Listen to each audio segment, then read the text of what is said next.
She had decided, long ago, what he was.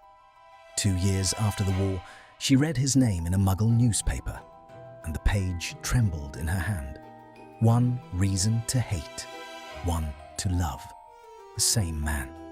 We begin the story now. The rain over London that October morning was not the dramatic kind. It was the patient sort, the sort that had been falling since before dawn and intended to keep falling long after the city gave up trying to dry itself. It came down in fine grey needles, hissing against the pavement, beading on the wool of Hermione Granger's coat, gathering in the brim of the umbrella she had stopped bothering to angle properly. Her shoes were already lost causes. Her hair, despite the charm she had layered over it before leaving the flat, was beginning to curl at the temples in damp, defiant coils.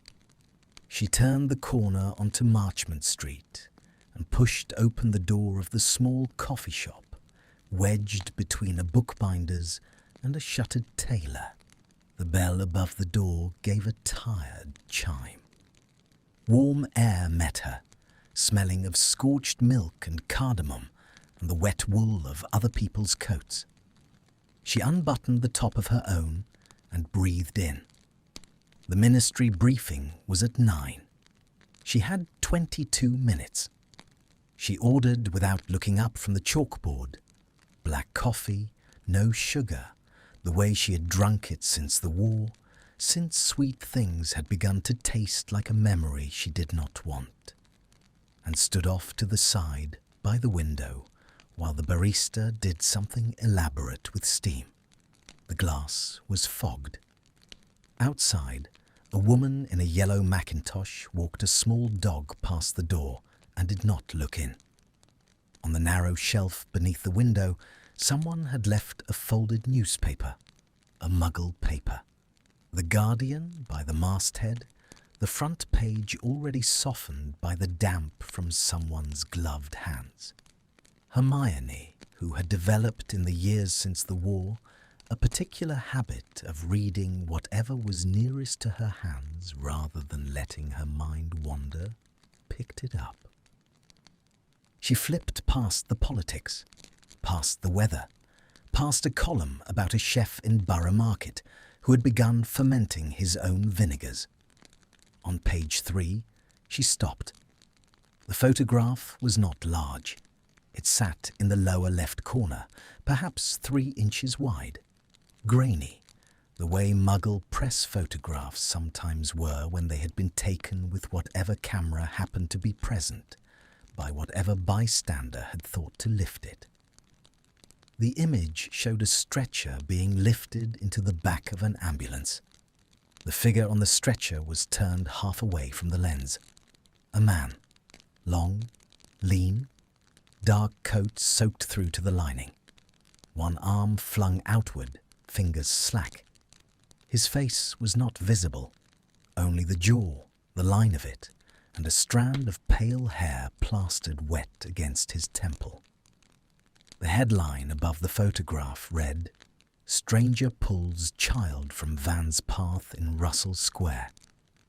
She read the first paragraph without registering anything. Read it again. By the third reading, the words had begun to assemble themselves into meaning, and her thumb, of its own accord, had pressed hard enough against the edge of the paper to crease it. The 7-year-old, who has not been named, escaped without injury, the article said. Eyewitnesses report the boy had stepped into the road after a dropped ball and did not see the oncoming delivery vehicle. A passerby, described by witnesses as a tall man in a long dark coat, moved into the road and pushed the child clear of the van's trajectory, taking the impact himself. The barrister called her name. She did not hear it. The man was treated at the scene and transferred to University College Hospital. A spokesperson confirms he is in stable condition, with a fractured left tibia and 3 broken ribs. He has been identified as Mr. Draco L. Malfoy, 20 years old, of Bloomsbury. The bell over the door chimed. Someone came in. Someone else went out. Hermione did not move.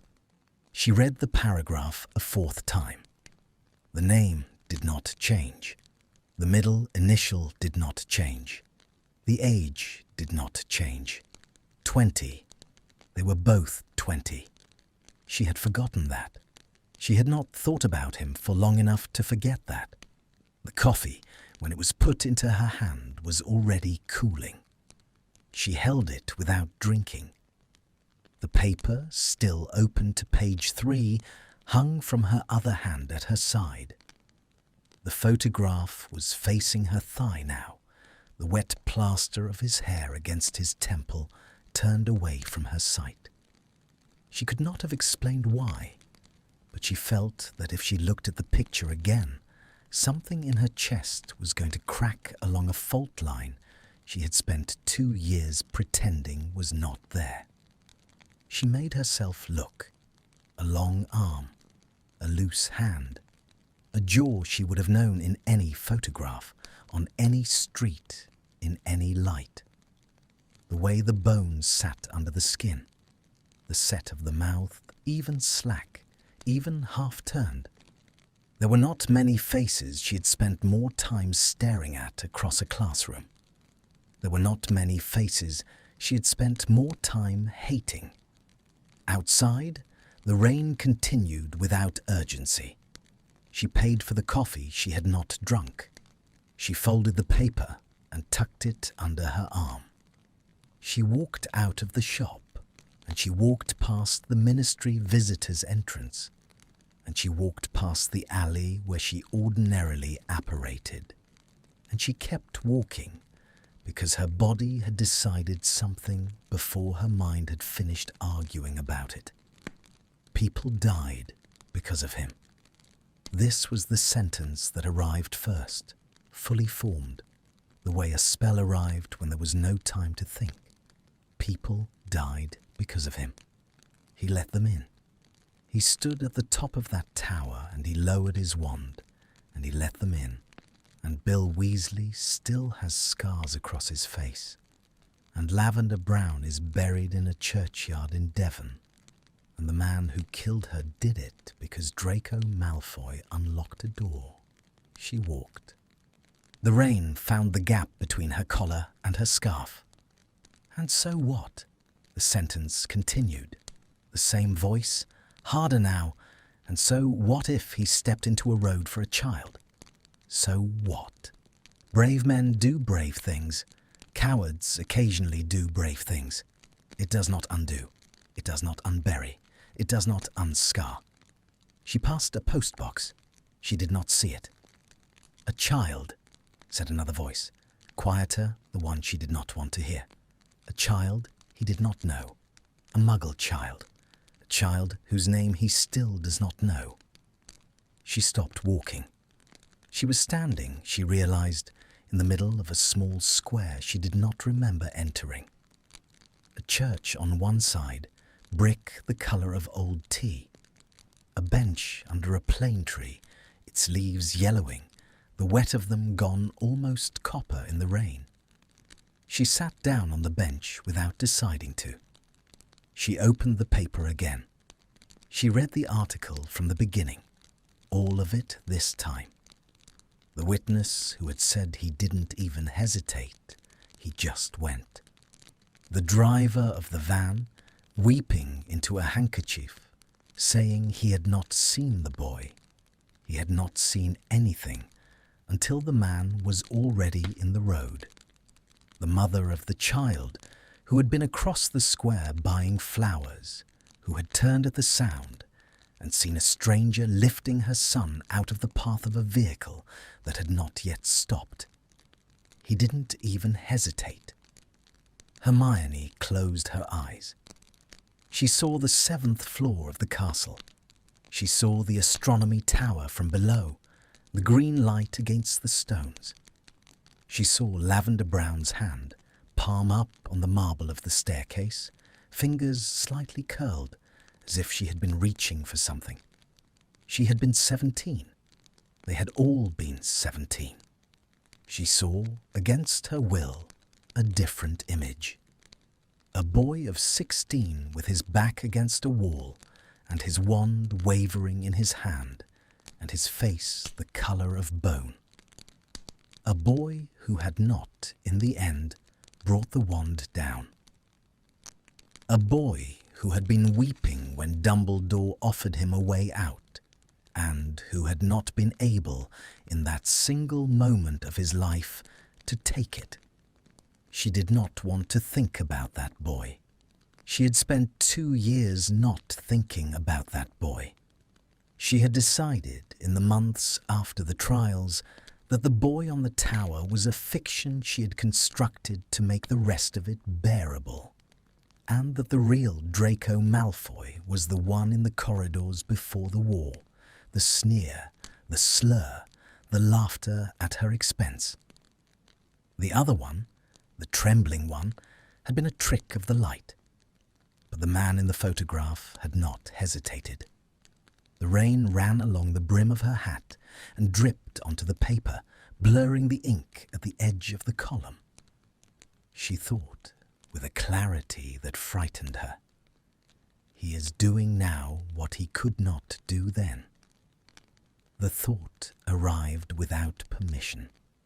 It arrived fully formed, the way the worst thoughts do, the ones that have been assembling themselves in the dark of one's mind for months, without one's noticing.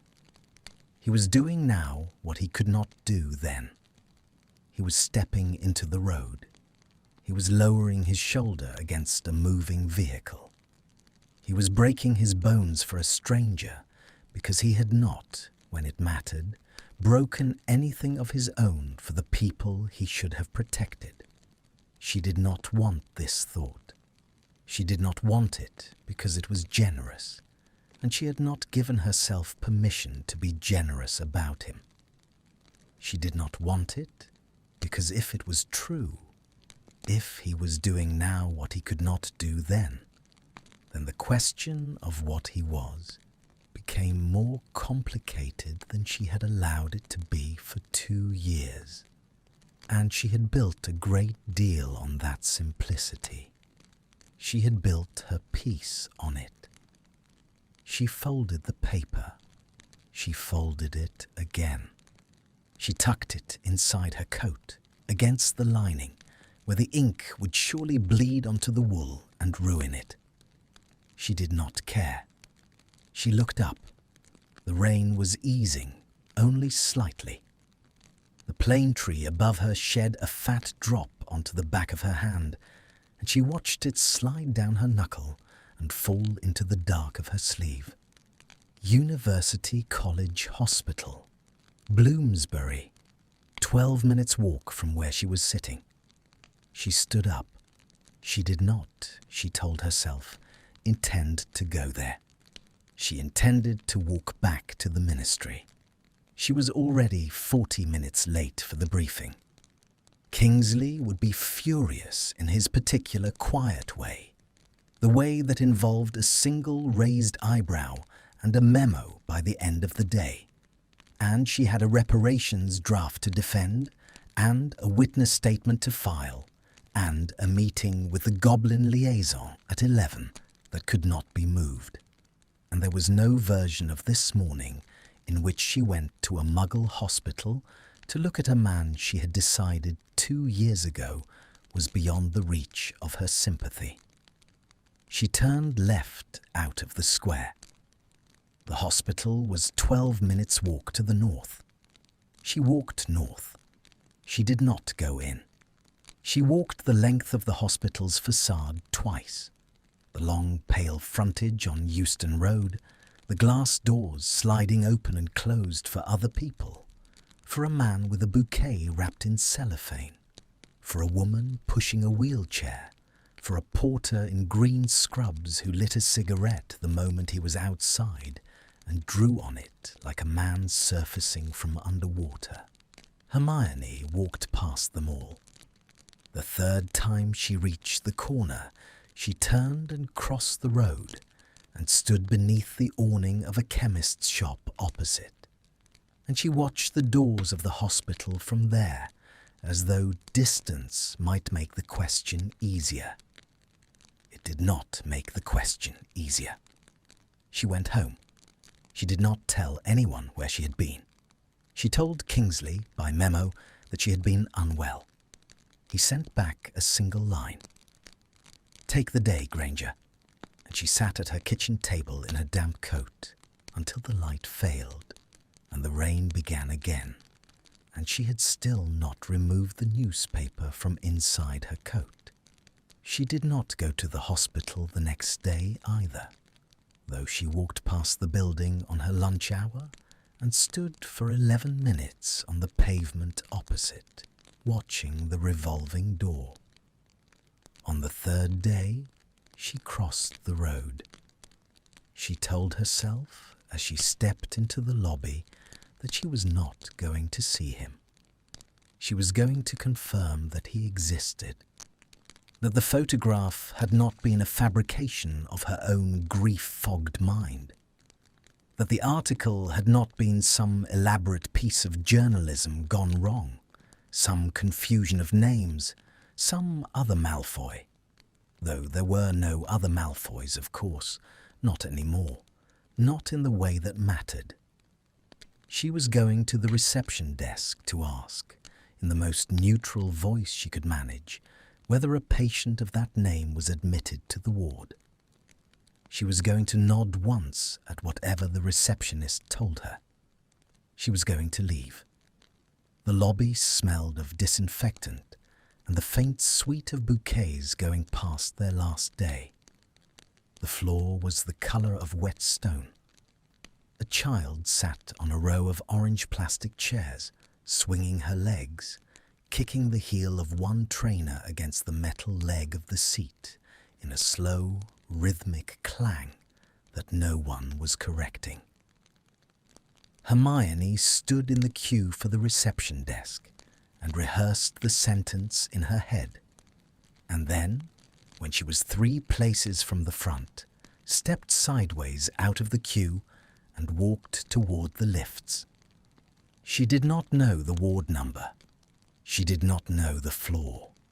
She walked toward the lifts because to stand still was unbearable, and because her legs had stopped consulting her about what they intended to do. A doctor passed her, white coat open over a striped shirt, a stethoscope looped around his neck like a casual scarf. He glanced at her without curiosity. She must have looked, she thought, like a relative, like someone who knew where she was going. People did not stop you in hospitals if you looked as though you knew where you were going. On the 2nd floor, she stepped out of the lift and stood in a corridor that smelled, faintly, of lemon cleaner and machine warmth. A trolley rattled past her, pushed by an orderly humming under his breath. A door on her left was open. Through it, she could see the foot of a bed and a thin, pale blanket and a chart hanging on a hook. She walked. She did not know what she was looking for. She did not look at the names on the doors. She walked the length of the corridor slowly, the way one walks through a museum on the first day after a long absence. And at the corner of the corridor she turned right, because the corridor turned right. And at the next open door she happened, she would always insist to herself it had happened, to look in. He was asleep. She knew it was him before her mind named him. She knew it from the shape under the blanket, the long line of him too long for the bed, the foot in its plaster cast propped on a folded pillow. She knew it from the hair, the wet of it gone now, fine and dry, and a shade paler than she remembered. She knew it from the hand resting on the cover. The fingers were bandaged at 2 of the knuckles. The signet ring he had worn at school was not on his hand. There was a thin white scar across the back of the wrist that had not been there when she had last seen him in the courtroom. She stepped into the doorway. She did not step over the threshold. The room held one bed, one chair, one narrow window through which a slice of grey London sky was visible. A monitor beside the bed beeped in slow, regular intervals. A jug of water sat on the bedside cabinet beside an unopened paperback book. A book of poetry, she noted, and her eyes caught and held on the title before she could stop them. And then she made herself look away because the title felt suddenly like an intimacy she had not asked permission to witness. His face in sleep was not the face she remembered from the courtroom. The hardness around the mouth was gone. The sneer that had lived at the corner of his lip through 6 years of her life was simply absent, as though it had never been a feature of his bones, but only a thing he had laid over himself, and now, asleep, he had let it slip. His eyelashes were paler than his hair. There was a faint bruise along his cheekbone, yellowed at the edge, the kind that had been blooming for several days. He was so thin. That was the thing she had not expected. He had always been thin in the way that boys of his upbringing were thin. Narrow, kept, the sleek thinness of someone who had never wanted for a meal and considered eating a matter of taste rather than need. This was a different thinness. This was the thinness of someone who had stopped paying attention. His wrist on the blanket was the wrist of a man who was forgetting to take care of his body, and someone, a nurse, presumably, a Muggle nurse who did not know whose wrist she was tending, had begun the work of taking care of it for him. Something in Hermione's chest contracted, very small, very precise, and she pressed her hand flat against the doorframe to steady herself. She did not enter. She did not speak. She did not, as part of her had imagined she might, sit down in the chair beside the bed and watch him for as long as it took her to know what she felt. She stood in the doorway for perhaps 30 seconds, perhaps a minute, long enough to count 3 of the monitor's beeps and to register the rise and fall of the blanket over his ribs, and to notice that one corner of his mouth was turned in sleep, in something that might have been the ghost of a frown, or might have been nothing at all. Then she stepped back into the corridor. She did not run. She did not hurry. She walked back along the corridor she had come from, past the trolley, past the open doors, past a young woman crying quietly into a paper cup of tea. And she rode the lift back down to the lobby, and she crossed the lobby without looking at the reception desk, and she pushed through the revolving door and out onto Euston Road. And only then, on the pavement, with the traffic loud on her left and a bus exhaling its hot breath into her face, did she lean back against the cold brick of the hospital wall and close her eyes. He had not woken. He had not known she had been there. He would not know. She had not forgiven him. She wanted to be very clear with herself about this. She had not forgiven him. Standing in a doorway and looking at a sleeping man was not forgiveness. Noticing that his wrist was too thin was not absolution. The dead was still dead. Lavender was still in the churchyard in Devon. Bill Weasley still bore his scars. Whatever Draco Malfoy had done in a London road for a child whose name he did not know had not undone any of these things. And Hermione Granger was not the kind of woman who confused gestures with restitution. But the word arrived without invitation. But she stood on the pavement and let the word arrive. But he had been so thin under the blanket. But the sneer was gone from his sleeping mouth. But there had been no flowers in the room. There had been no card. The chair beside the bed had not been moved. No one was sitting with him. No one had brought him anything. He had stepped into the road for a child, and the child's mother had presumably been told his name by now, and she had not, it seemed, come to thank him.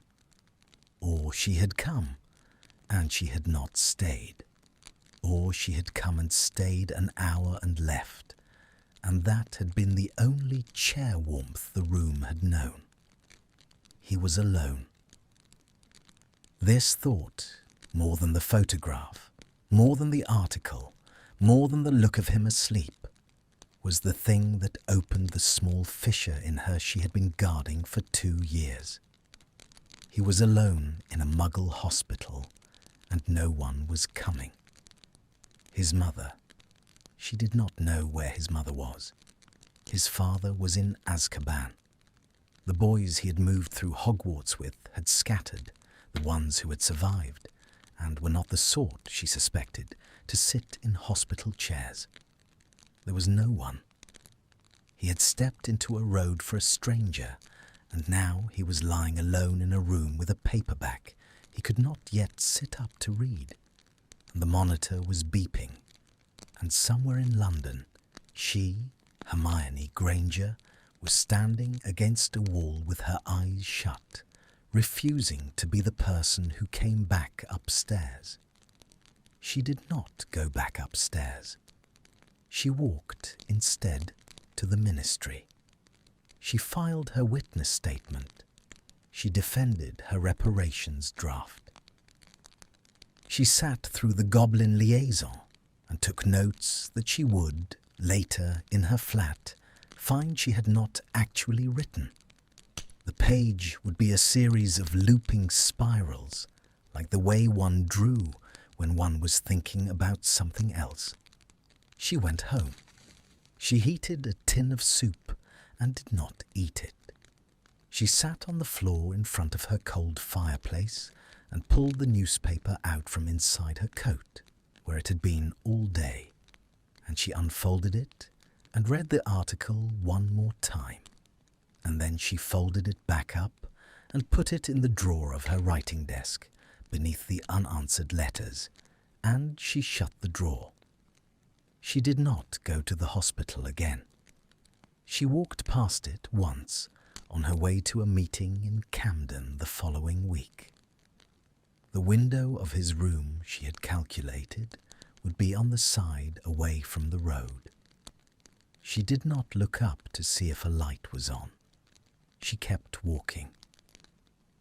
She told herself, with a dry, ruthless practicality that had kept her alive through worse things, that she had done what she needed to do.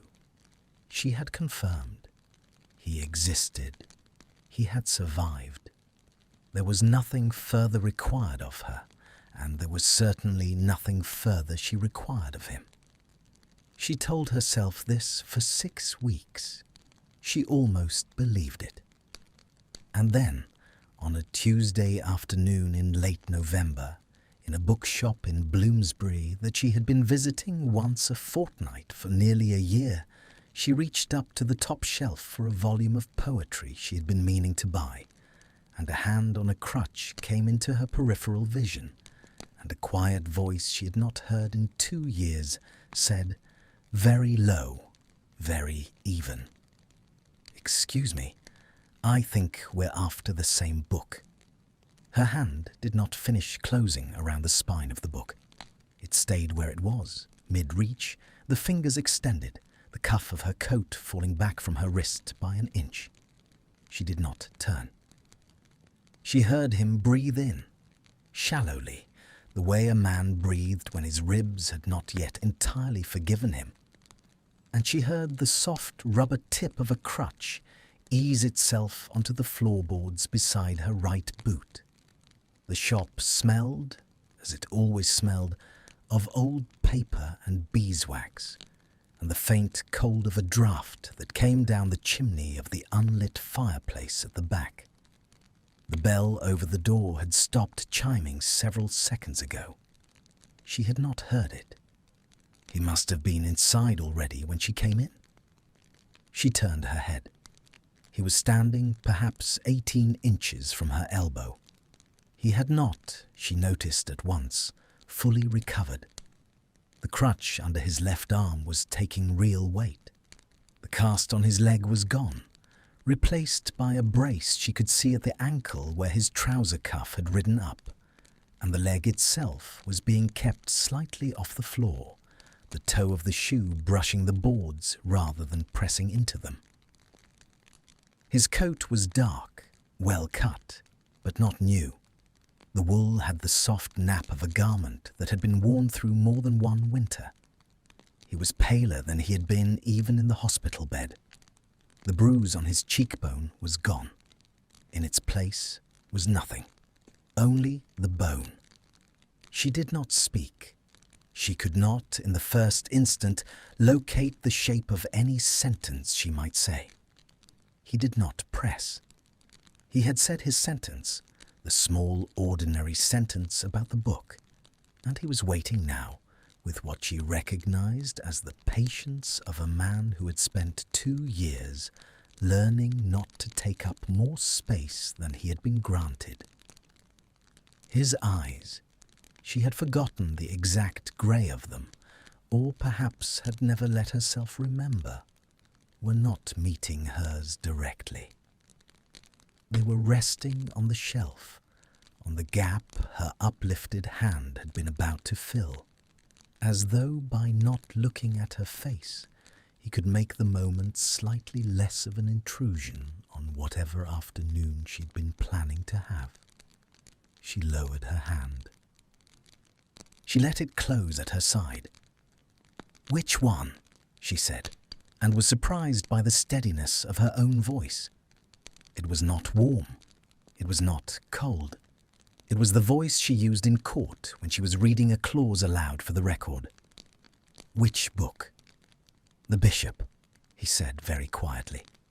"The collected, the dark green one, second shelf from the top." She looked up at the shelf. There were 3 volumes that fit the description. He must have seen her eyes move, because he added, almost under his breath, "on the left." Her hand went up again. She drew the volume down. It was heavier than she had expected. Elizabeth Bishop, Complete Poems, dark green cloth, the title in faded gilt along the spine, the corners just beginning to bump from age. She held it for a moment in both hands. She did not pass it to him. "There's another copy," she said. "Where?" "Bottom shelf. I saw it when I came in. Same edition, slightly better condition." He glanced down, then back at the book in her hands. He did not move toward the bottom shelf. The crutch shifted half an inch under his arm.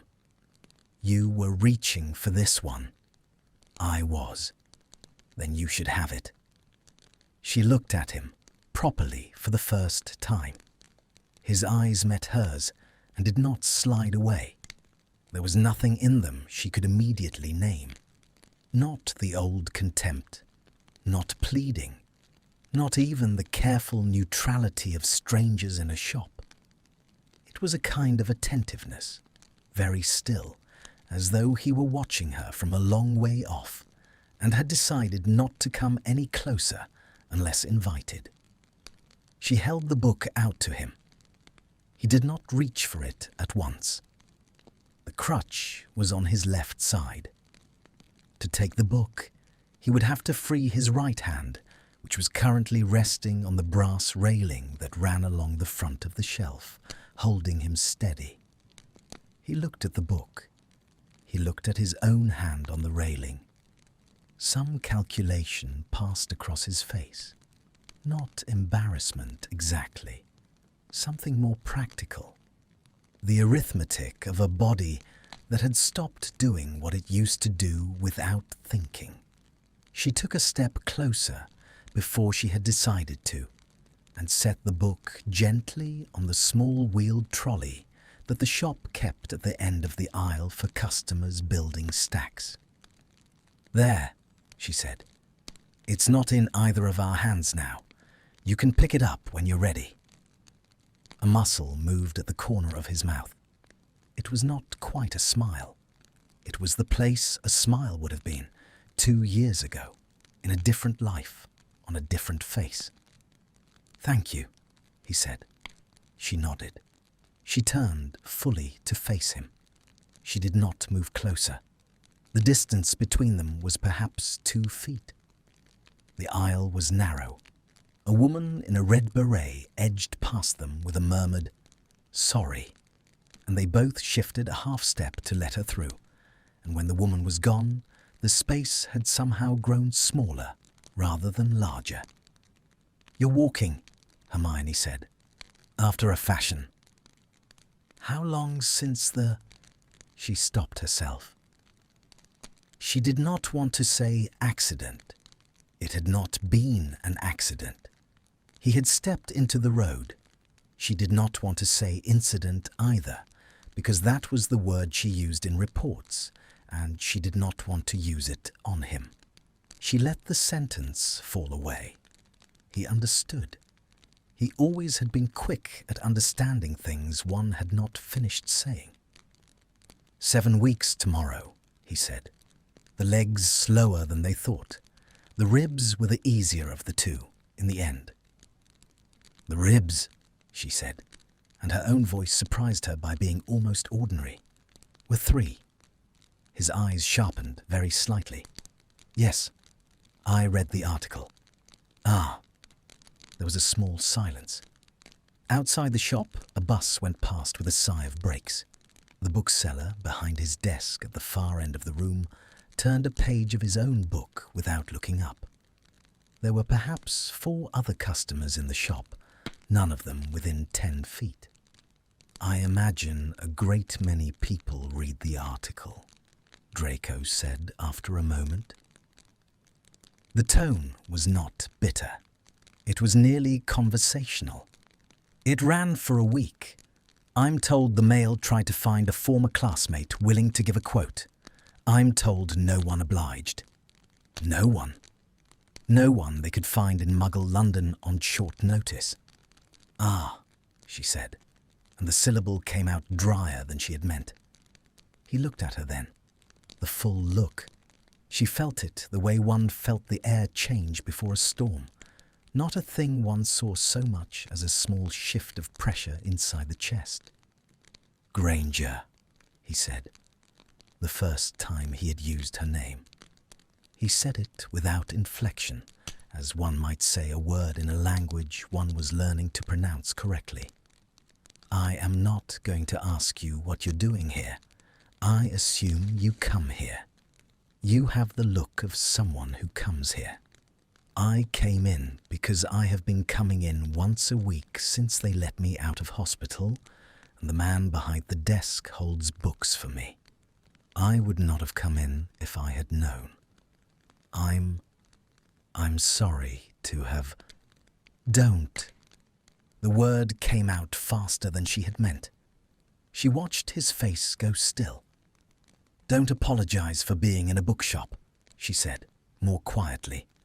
"I find I cannot bear it." He inclined his head very slightly. He did not finish the sentence he had been about to finish.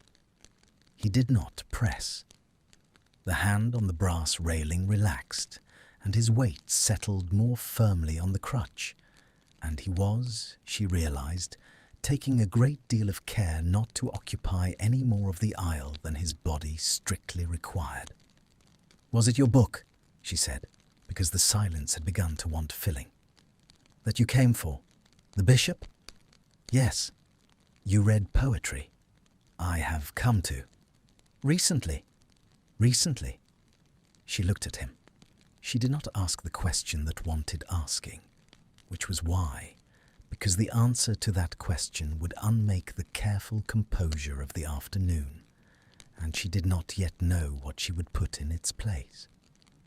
Instead, she said, "She is very good, Bishop. She is—" Hermione paused, trying to find the right word, and finding instead the wrong one, the truer one. "She is patient. With grief, she does not hurry it." "No," he said, "she doesn't." He had read it then. He was not pretending. He had read enough of it to know. They stood there for another moment. The dust in the air moved in the slant of light from the front window. From somewhere upstairs in the shop, a clock struck the quarter hour, a single soft chime. "I will let you have the book," he said finally. "He keeps another. He will order it for me." "It's the same edition." "It is. He's reliable about these things." "All right," she said. He shifted his weight. He reached, with the hand that had been on the railing, into the inside pocket of his coat, and he withdrew a small flat card and held it out to her. It was a calling card. Cream stock, plain serif, no crest, no flourish. Just a name and an address in Bloomsbury, and a telephone number, which was the most surprising thing about it. "In case," he said. She took the card.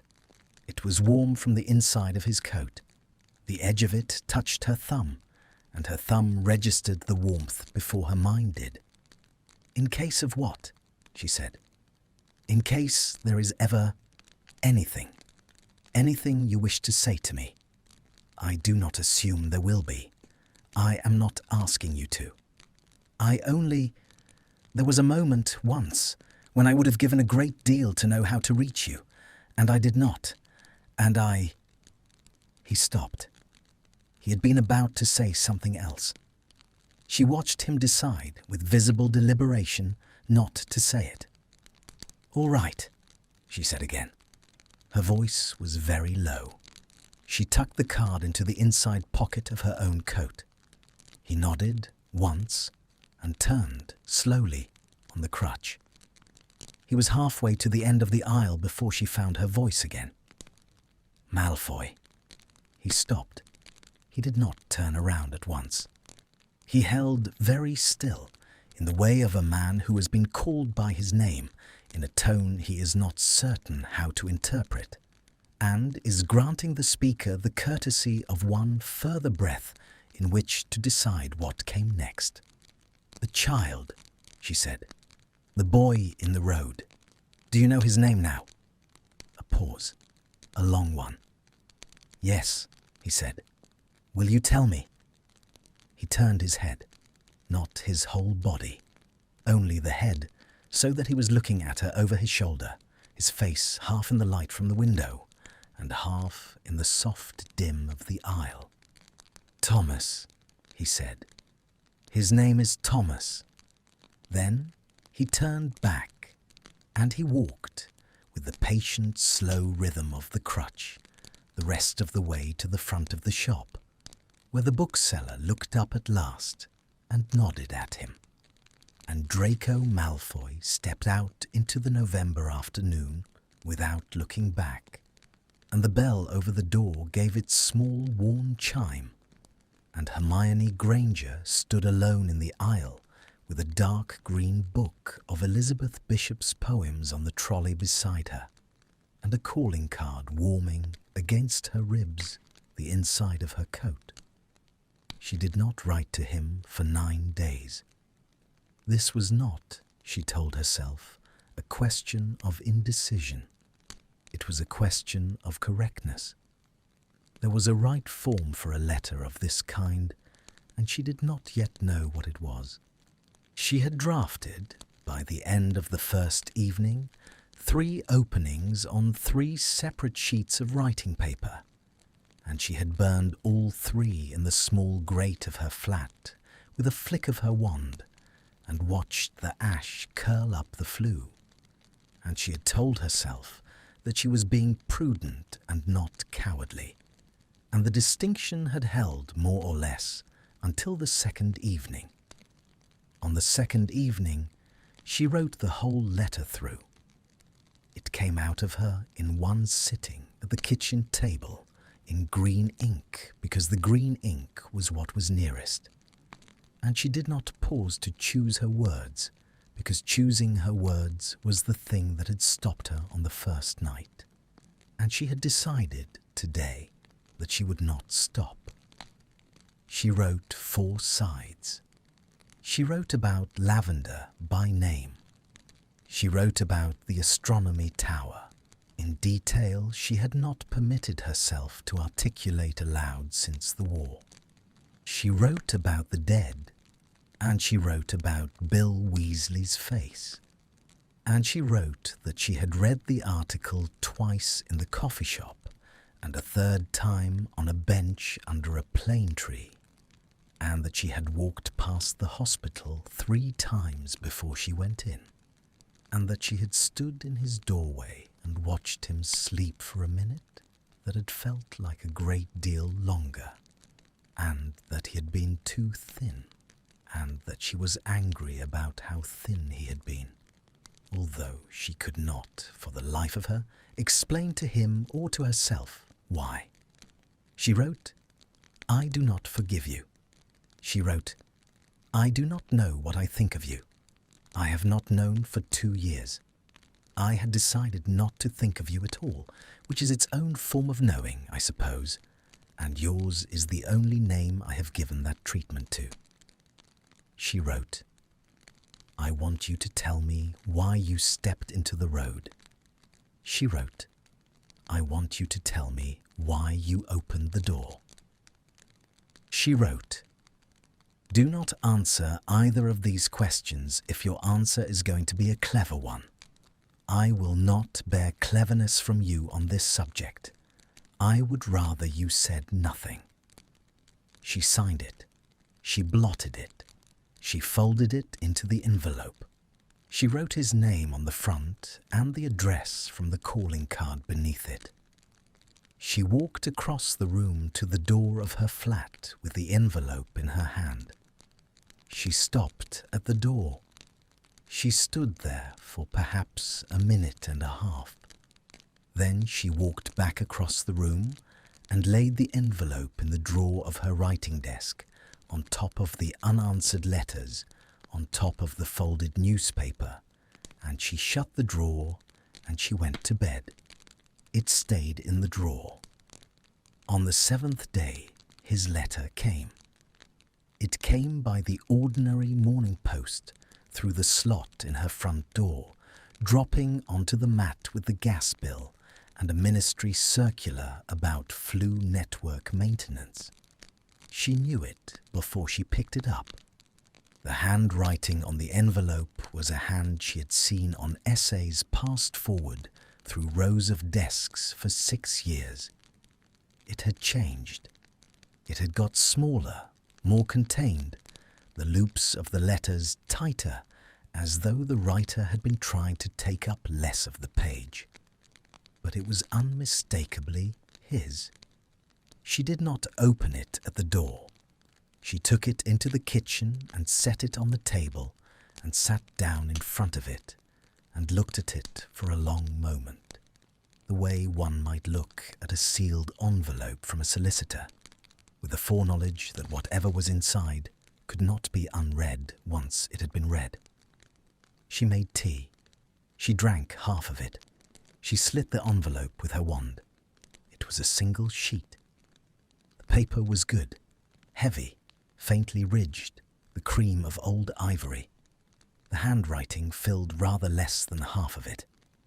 "Granger, thank you for the book. I did not realize when I gave you my card that I had also given myself a small daily exercise in not waiting for the post. I have been mostly successful. I tell you this, not as a complaint, but because I have decided, in the matter of you, to stop performing equanimity I do not feel. It is one of the things I have stopped doing. There are others. I will not write you the letter I would like to write you. You did not ask me to write it, and I have learned that letters from me on the subject of myself are an imposition. Even this one is an imposition. I am aware.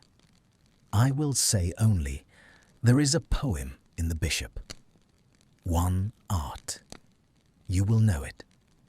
I had read it perhaps 30 times before the road in Russell Square. I had been trying to learn what it was teaching. I do not think I have learned it yet. But I thought of it afterwards in the hospital, the line about how the art of losing is not hard to master. I have a slightly different view. I think the art of losing is not the hard part. I think the hard part is what one does on the other side of it. I am sorry I startled you in the shop. I will be more careful in future about the places I am seen. D. She read it once. She read it twice. On the second, reading her hand, which had been holding the corner of the page lightly, was holding it tightly enough that the paper had crumpled along the edge between her thumb and forefinger. He had apologized for nothing. He had explained nothing. He had not, and this was the thing that undid her. He had not begged. He had not constructed a defense. He had not even asked her to write back. He had thanked her for handing him a book, and he had told her he would try, in future, not to be in places where she might have to see him. It was the last sentence that did it. I will be more careful, in future, about the places I am seen. She set the letter down on the table. She put her face into her hands. She did not weep. She sat there for a long time, with the heels of her hands pressed against her closed eyes, and she breathed, and she listened to the small, ordinary sounds of her flat, the boiler ticking, the rain beginning again against the window, a pigeon shifting on the sill. And she thought about a man on a crutch in a narrow aisle who had spent 2 years learning not to take up more space than he had been granted, and who had now resolved, on the strength of one conversation in a bookshop, to take up less. She thought, he thinks he has frightened me. She thought, he thinks the kindest thing he can do for me is disappear from the streets I walk on. She thought with a clarity that she did not like, and I have, for 2 years, let him think so. I have let an entire city be his act of penance toward me. I have not lifted a finger to tell him he need not perform it. She lowered her hands. She looked at the letter. She read it a third time, slowly, with the green ink of her own unsent letter heavy in the drawer of the desk behind her, and she understood, with a quiet sinking, that her letter was no longer the letter she needed to send. The 4 sides of named grief and named fury. They were true, every word of them, and they would have to be said eventually, and she would say them, eventually, in some form, in some room, with him present to hear them. But they were not the answer to this letter. She rose. She crossed to the writing desk. She opened the drawer. She lifted out the envelope with the 4 sides of green ink, and she set it on the desk, and she took a fresh sheet of paper from the box, and she sat down, and she wrote. She wrote nothing about the war. She wrote nothing about the tower.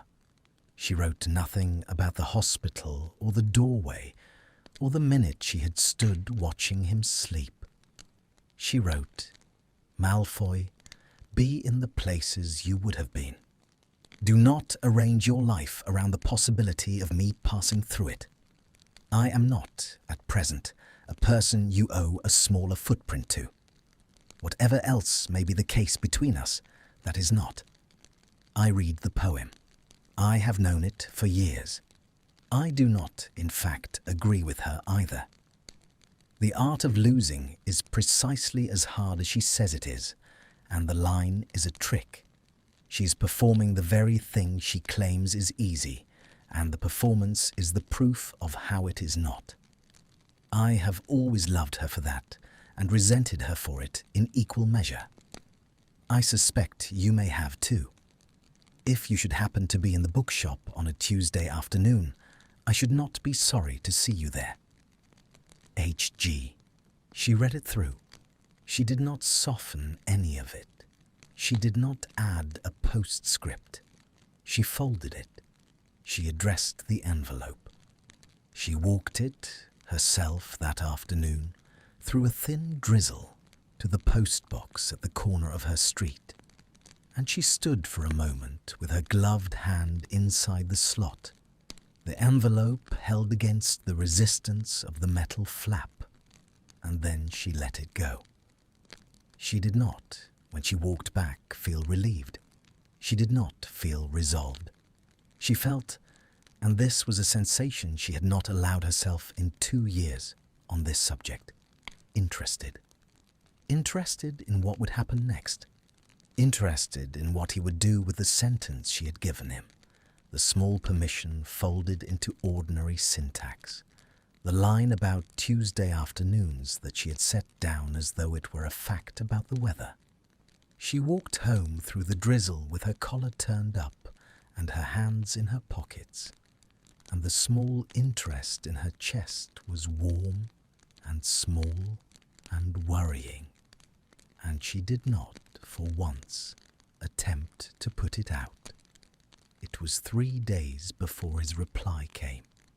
It came in the same hand, on the same cream paper, in the same restrained quantity. She did not, this time, make herself wait. She opened it standing at the kitchen counter. Granger, Tuesday next, then. I will be in the back room, where he keeps the second-hand poetry.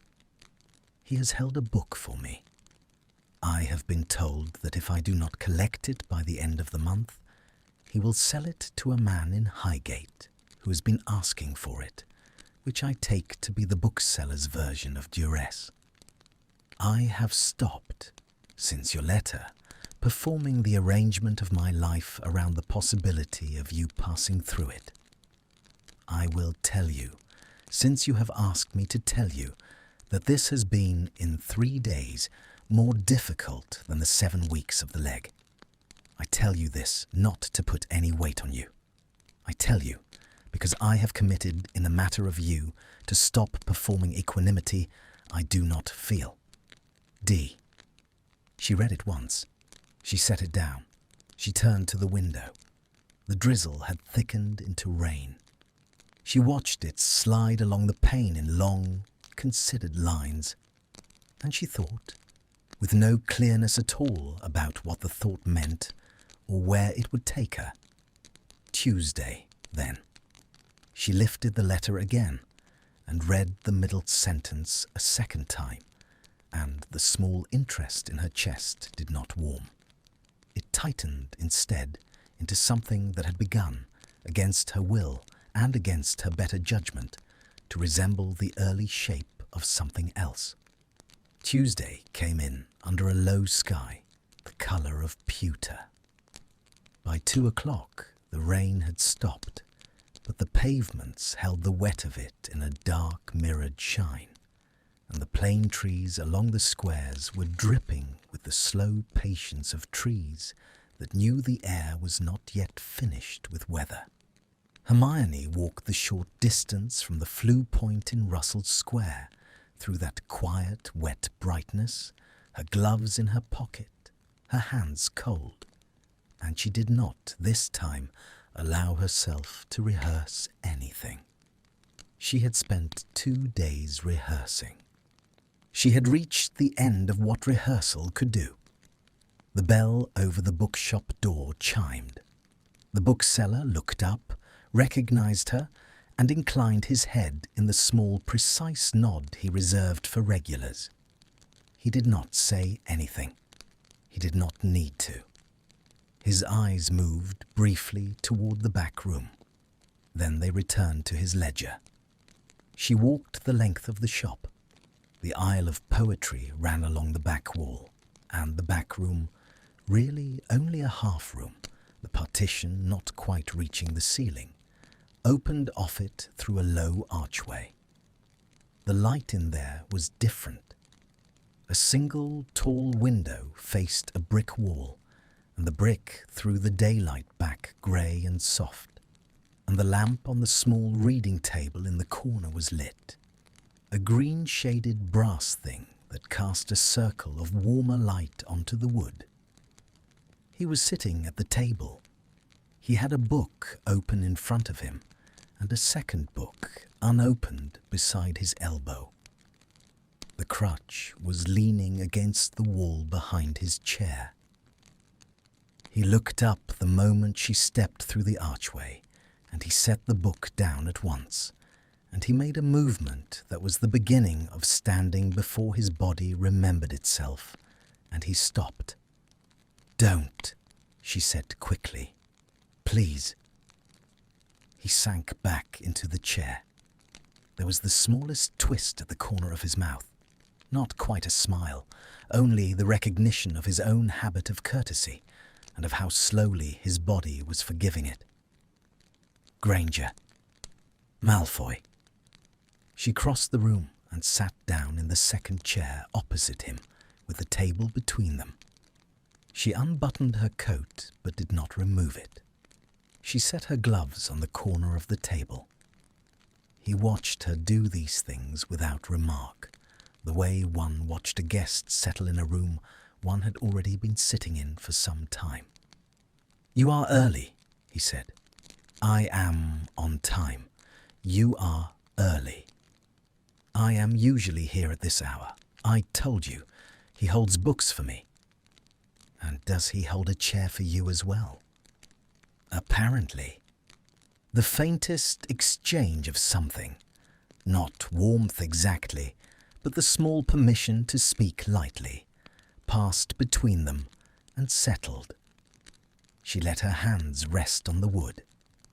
The table had been varnished a long time ago and was now worn through to bare wood at the corners where countless elbows had rested. "What are you reading?" she said. He turned the book so that she could see the spine. Edward Thomas, Selected Poems. She raised her eyebrows very slightly. "He died in France," Draco said, "in 1917. He wrote most of the poems in the last 2 years of his life.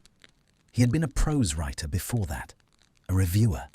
He turned to verse late and badly at first, and then very quickly not badly at all." "You have read about him?"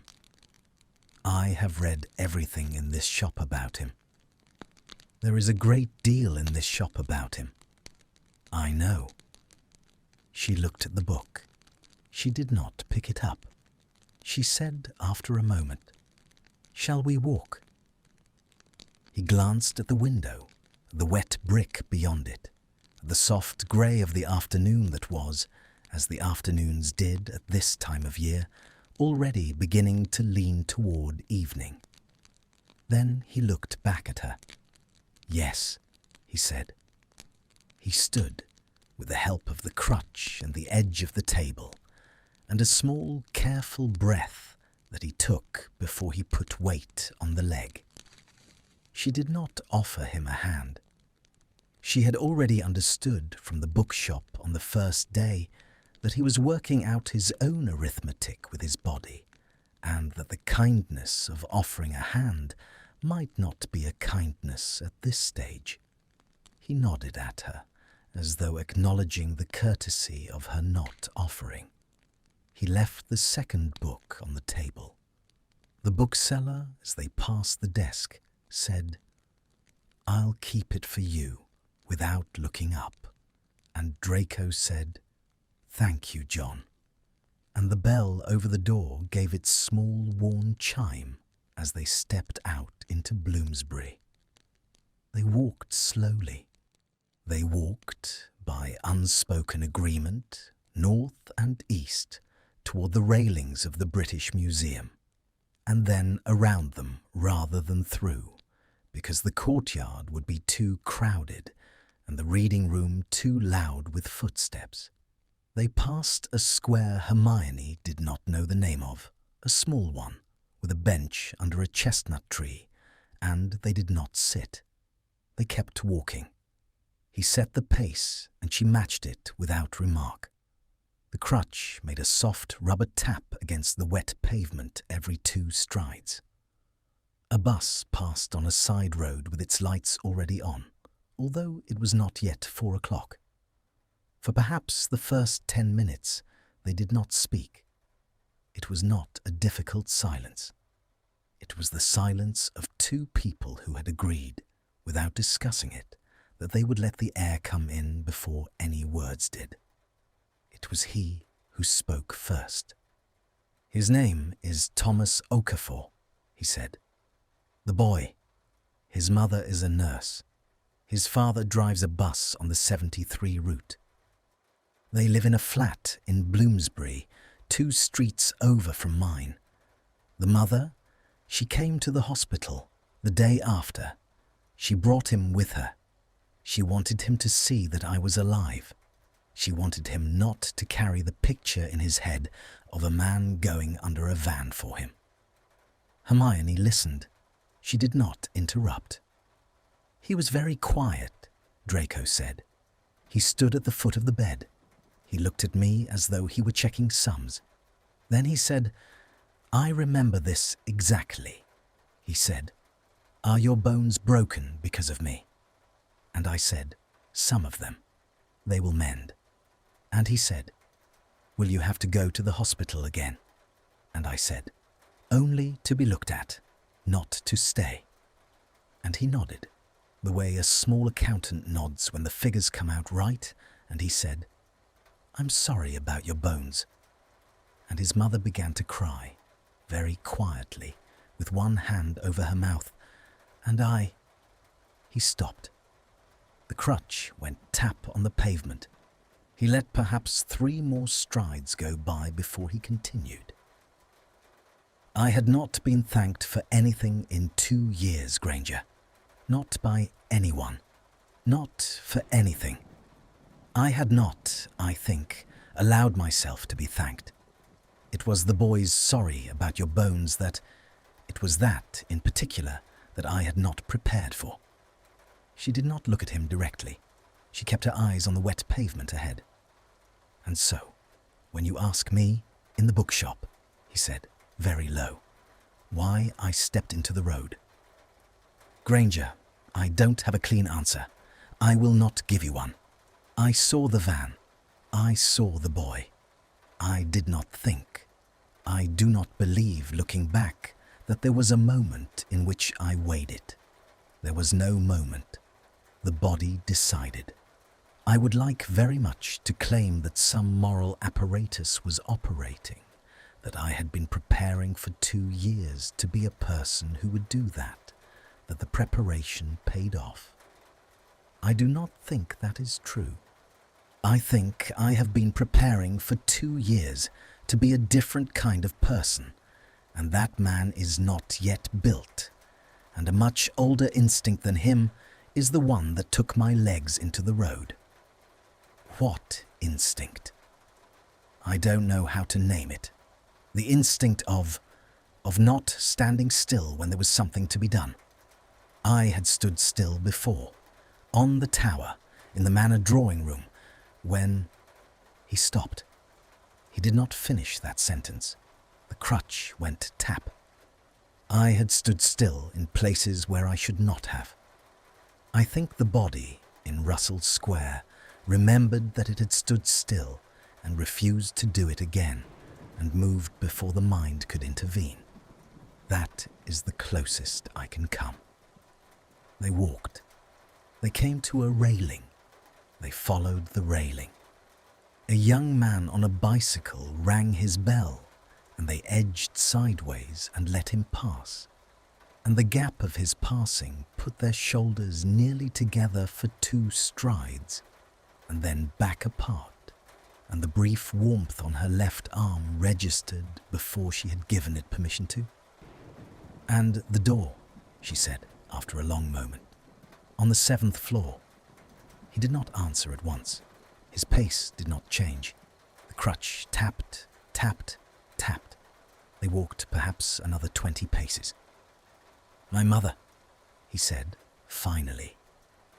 The word came out flatter than the others had.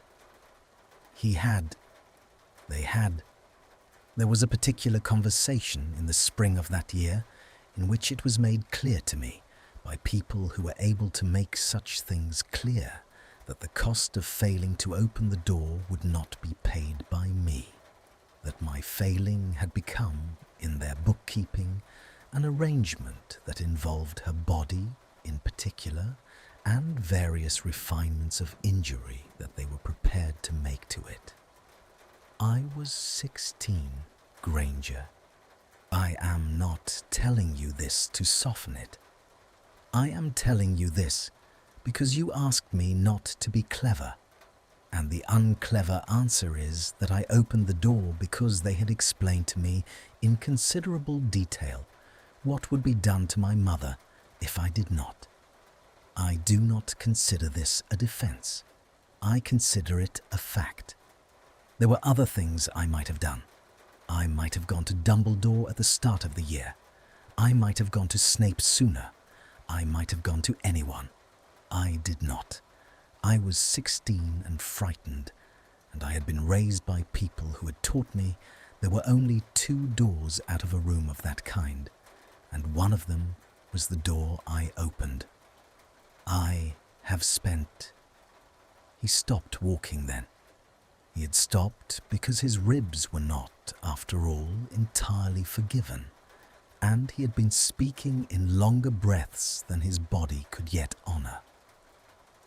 He turned, leaning on the crutch, and faced her, and his face in the grey London light was the face of a man who had not slept the night before, and who was not going to sleep tonight either. "I have spent 2 years," he said, more quietly, "trying to learn the other door. I do not know that I will learn it. I am trying." The road in Russell Square was not the other door. The road in Russell Square was a body that had got tired of standing still. But I would like very much, before I die, to walk through the other door with my eyes open. That is the project, Granger. That is all. I am not asking you to believe in it. I am answering your question. She had stopped walking too. She was looking up at him. He was a little taller than she remembered, or perhaps she had simply, in 2 years, stopped letting herself remember accurately how tall he had been, because accuracy had been dangerous. The grey of his eyes in this light was the grey of the pavement, and the grey of the sky, and the grey of the brick around them, as though he had been drawn out of the city itself.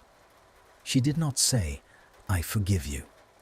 She did not say it because it was not true, and because he had not asked for it, and because the word in her mouth on this afternoon would have been a lie she did not wish to tell to him of all people. She said instead, very quietly, "Thank you for not being clever." He inclined his head. He did not speak. A drop of rain, the first of a fresh round of it, the sky having decided at last to commit, fell onto the back of her hand, and another onto his shoulder, and the chestnut tree above the bench at the end of the square shivered as though it had felt the shift in pressure before they had. And somewhere along the road behind them, a window was thrown open, and a voice called a child in for tea. "Walk me back," she said, "to the shop, before this turns properly." He nodded once. He turned, slowly, on the crutch. She turned with him. They walked back the way they had come, not quite touching, the small, soft tap of the crutch keeping time between them. And the rain, when it came down in earnest, found them halfway along the street, and they did not hurry. The fury did not come for 9 days. It came when it came, on a wet Thursday evening at 9:30, with no warning that her body had thought to give her. She had been reading at the kitchen table. She had been reading The Bishop, in fact, the dark green volume from the shop, and she had reached a poem she had not read in years. A small one, about a fish, the kind of poem that did not announce itself as being about anything until the last line. And she had turned the page and discovered that her hand was shaking. She set the book down. She watched her own hand for a moment, the way one watched a stranger's. The shaking was not large. It was a fine, steady tremor at the knuckles, the kind that came from very far underneath. And it was not, she realized, fear. She had been afraid often enough in her life to know the shape of fear in her own hand. This was the other one. This was the older one. This was the one she had not let out in any sustained way since the trials. She stood up. The chair scraped on the kitchen floor. She walked the length of her flat once and then back again. She poured a glass of water and did not drink it.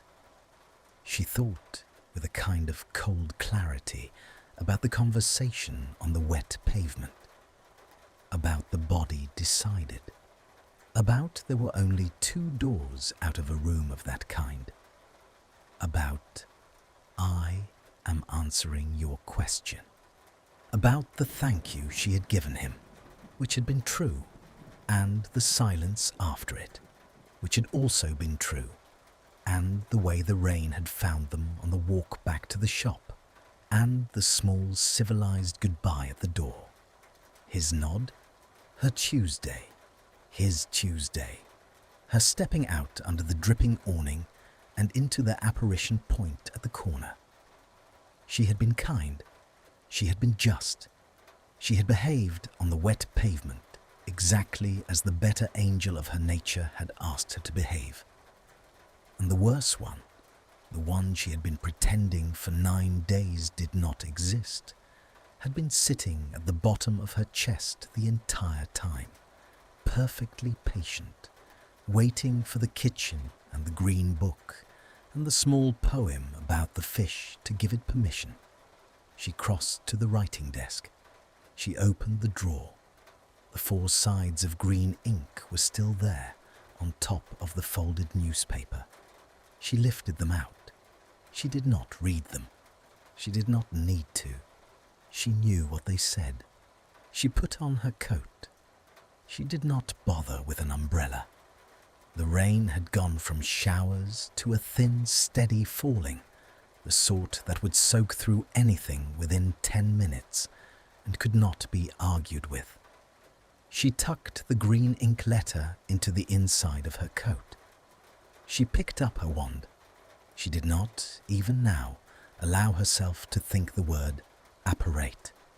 She did not need to think the word. She thought the address. She arrived in a narrow lane behind a row of Bloomsbury terraces in the pool of dark between 2 street lamps. The Muggle pavements at this hour were almost empty. A cat ran across the cobbles in front of her and vanished into an areaway. She walked the short distance to the front of the building, a tall, plain Georgian house, the door black, the brass numerals dull with age, and she did not let herself stop on the bottom step. She pressed the bell. She heard, faintly, somewhere above her, the small electric sound of it ringing. She heard nothing else for a moment. Then she heard a door open inside, and a slow, uneven step on a staircase, and a longer pause at what must have been a landing, and then the step again, and then the inner door of the building, and then his shape behind the frosted glass of the outer door. He opened it. He did not have his crutch.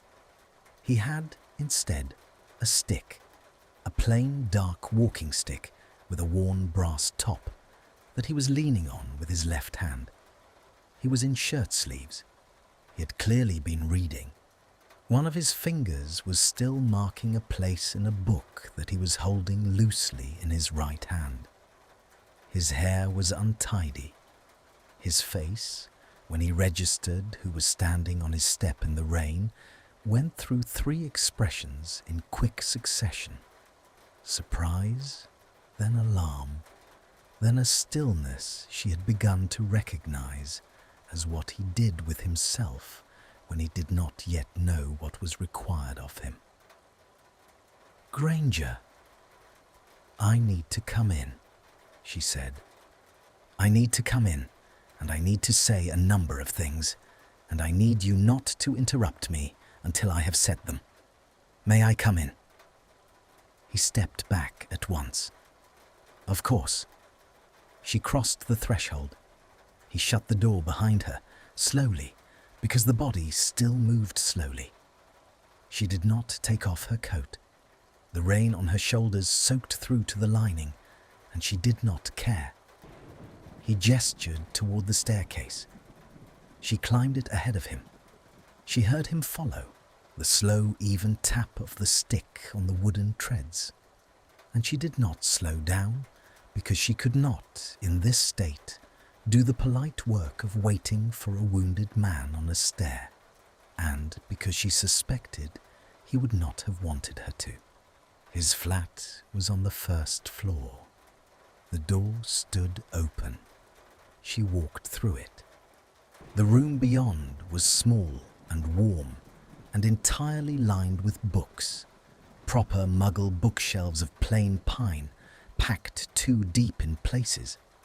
And there was a single armchair by a small gas fire and a writing table by the window and a kettle on a stand in the corner and a narrow doorway through to what she presumed was the rest of the flat. There was a vase on the writing table with a single sprig of something green in it. Not flowers, just a piece of bay or rosemary, the sort of thing a person put in a vase when they were trying to remember that they were alive. He came in behind her. He closed the door. He did not move past her. He stood, his back nearly against the door, his hands on the top of the stick, and he waited. She did not sit down. She turned to face him. "Lavender brown," she said. It came out steady. The tremor had moved up into her voice, but had not yet broken it. He did not move. Lavender Brown was 17. She was in my dormitory for 6 years. She had 3 sisters. The youngest was 9 when she died. She was killed in the 2nd floor corridor by Fenrir Greyback. He did not finish what he had started. He was driven off. She died of blood loss before anyone reached her. Her hand was on the marble of the staircase. I want you to know her name. I want you to know that I have not used her name aloud in this room before. I want you to understand that I am using it now. He had gone very pale. He did not speak. The fingers of his right hand had closed around the top of the stick until the knuckles whitened. "Bill Weasley," she said. "Bill Weasley has scars across the whole left side of his face. Greyback did not finish him either. Bill is alive. Bill has a daughter now. Bill's daughter looks at her father's face every morning of her life, and she has done since she was born, and she will do until one of them dies. That is one of the things you let into the school. That face, that morning, that child." He did not look away. He did not interrupt. His mouth had set into a line that was not a sneer and not a frown and not anything else she had a name for. "Colin Creevey," she said. She had not known she was going to say the name until she said it. Her voice broke very slightly on the C. She did not stop. Colin Creevey was 16. He used to follow Harry around with a camera in our second year. He was Muggle-born. He had snuck back into the castle that night. He should not have been there. He had no business being there. He died there anyway. She had begun, at some point, to cry. She had not noticed it begin. The tears were not noisy. They were running down her face in two thin lines and disappearing into the wet collar of her coat. She did not wipe them. She did not lower her eyes from his. "I have not said these names aloud since the trials," she said. "Not in any room. Not to Harry. Not to Ron.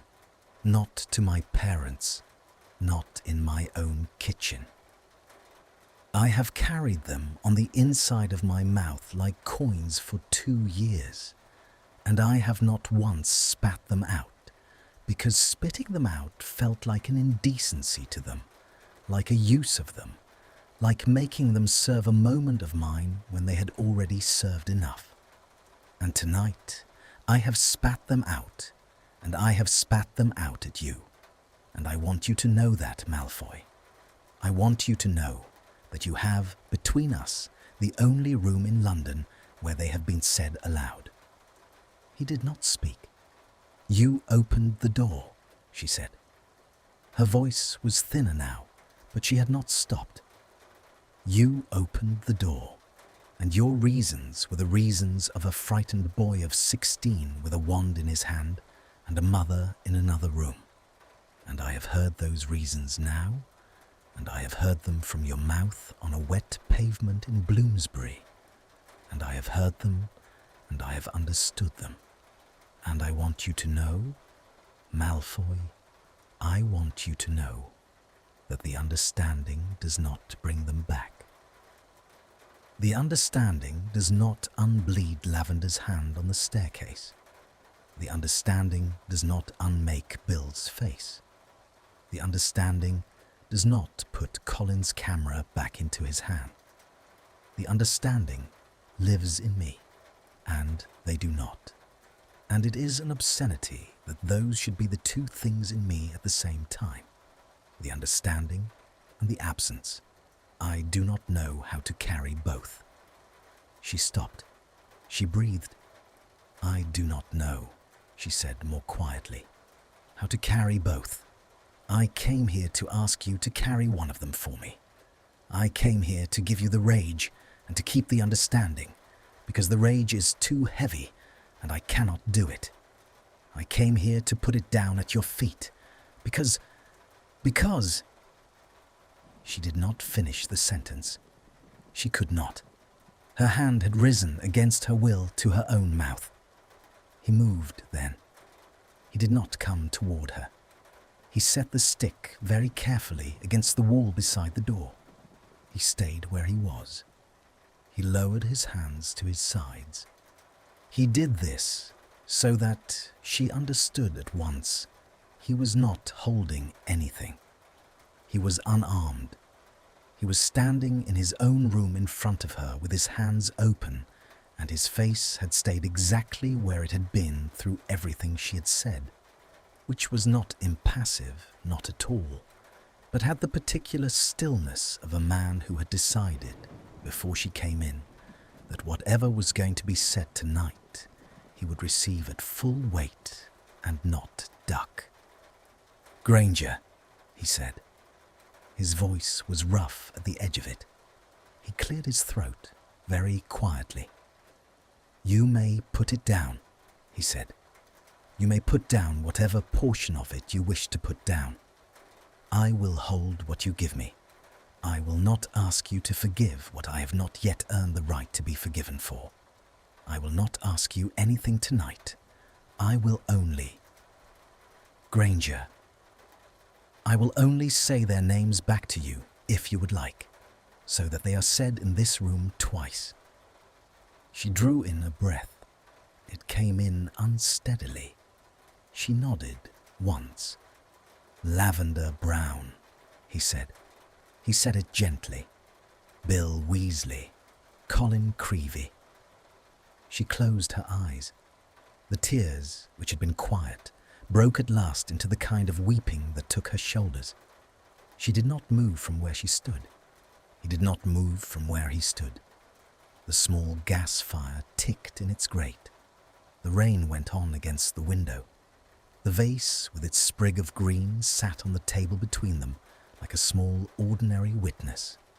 And she wept, and he stood and watched her weep. And he did not, at any point in the long minutes that followed, take one step closer or one step further away from where he had set down his stick. She did not stay long that night. When the weeping had eased, and it eased slowly, the way a tide eased, in stages, with small returns, she lifted her head and she said, in a voice that was small but not unsteady, "I am going home now." He nodded. He did not move toward her. He picked up his stick. He walked her, slowly, down the stairs, and he opened the front door, and the rain had thinned. He said, "Will you apparate from the lane?" She said, "Yes." He said, "Granger." She turned. He said, "Get out of the wet coat when you are home. Do not sit in it." It was the only sentence he allowed himself, and she nodded, and she walked down the steps, and she heard the door close behind her with the small, unhurried click of a door closed by a man who was not going to stand at it watching her go. She did not, in fact, take the coat off when she got home. She sat on the floor in front of her cold fireplace with the wet wool heavy on her shoulders, and she let herself shake, and she let herself be cold, and she let herself, for the first time in 2 years, simply be a person who had not yet decided what she felt about a man. She did not write to him in the days that followed. He did not write to her. This was not, she came to understand, a punishment on either side. It was an agreed silence. He had said he would not ask her for anything that night, and he had meant it. She had said she did not know how to carry both, and he had heard her say it. There was nothing to be settled by an exchange of letters. The thing that had to settle in her. A week passed. She slept badly the first 3 nights, and well after that. She returned to work. She defended a clause on goblin reparations in front of a subcommittee. She had lunch with Ginny on the Saturday and did not say his name. And Ginny, who had, since Harry had told her something Hermione had not realized Harry had noticed, become very quiet on the subject of Malfoy, did not ask. They talked about the baby Fleur was expecting. They talked about a play Ginny had seen. The afternoon was ordinary. Ordinariness, Hermione discovered, was a thing she could now tolerate in larger doses than she had been able to tolerate it for 2 years. A second week passed. She thought of him, on and off, the way one thought of a window one had left ajar in a room one was not in.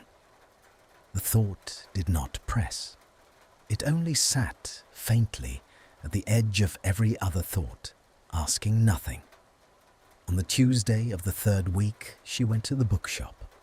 She did not know when she set out whether she expected him to be there. She had not said Tuesday on his stairs. She had said nothing about Tuesday. They had had, before that evening, a fragile, small arrangement about Tuesdays. The back room, the green-shaded lamp, the chair he sometimes sat in. But the evening on his stairs had been a different document, written in a different hand, and she did not know whether either of them now considered the Tuesday agreement still in force. The bookseller looked up when she came in. He nodded. He said nothing. His eyes did not go this time toward the back room. They returned to his ledger. She walked the length of the shop anyway. The back room was empty. She stood for a moment in the archway. The lamp was on. The two chairs were as they had been. The table between them held a thin volume she did not recognize. A small book of letters, by the look of it, bound in pale brown cloth. She walked over. She picked it up. There was a slip of paper inside the front cover, a plain rectangle torn from a larger sheet. On it, in his hand, in a single line. He said, "You might come on a Tuesday. If you do, this is for you. It is not a gift, it is a loan, on the understanding that lent books eventually come home." D. She read it twice. She turned the small book over. It was a selected letters of Edward Thomas, the man whose poems he had been reading on the first Tuesday. She opened it at random. The letter was to a friend, written from a training camp in 1916, very plain, very practical, asking for a particular pair of boots. The handwriting in the printed reproduction had the same patient quality as Draco's own. She sat down at the table for a moment. She did not read the book. She held it and she breathed, and she understood that he had been here, perhaps on a different day of the week, perhaps on more than one, and that he had decided to leave her the means of his presence without imposing the presence itself. He had not been at the table waiting for her. He had not put himself in the position of a man being received or refused. He had only left a book with a note that was not an apology, that was not a request, that was not an explanation. A loan. Lent books eventually come home. She tucked the book into her coat against her ribs where the calling card had once been. She did not, that day, go to his flat. She went the following Tuesday in the late afternoon on her way home from work. She had brought the book back. She had also brought in the other pocket of her coat a thin paperback of her own, a Muggle novel, an old green penguin, the corners soft, that she had decided he should read because there was a passage in chapter 11 that she suspected he would understand more fully than most of the people she might have lent it to. She walked from the Flue Point in Russell Square. The afternoon was cold and dry, and the sky was a pale washed blue, the first such sky in some weeks. He opened the door. He was, this time, without the stick. He was holding it inside the room, leaned against the wall by the doorway in case he needed it, but he had not used it to come down the stairs. He had used the banister. She saw at once that he was walking better. His face had a little more colour. He had been working.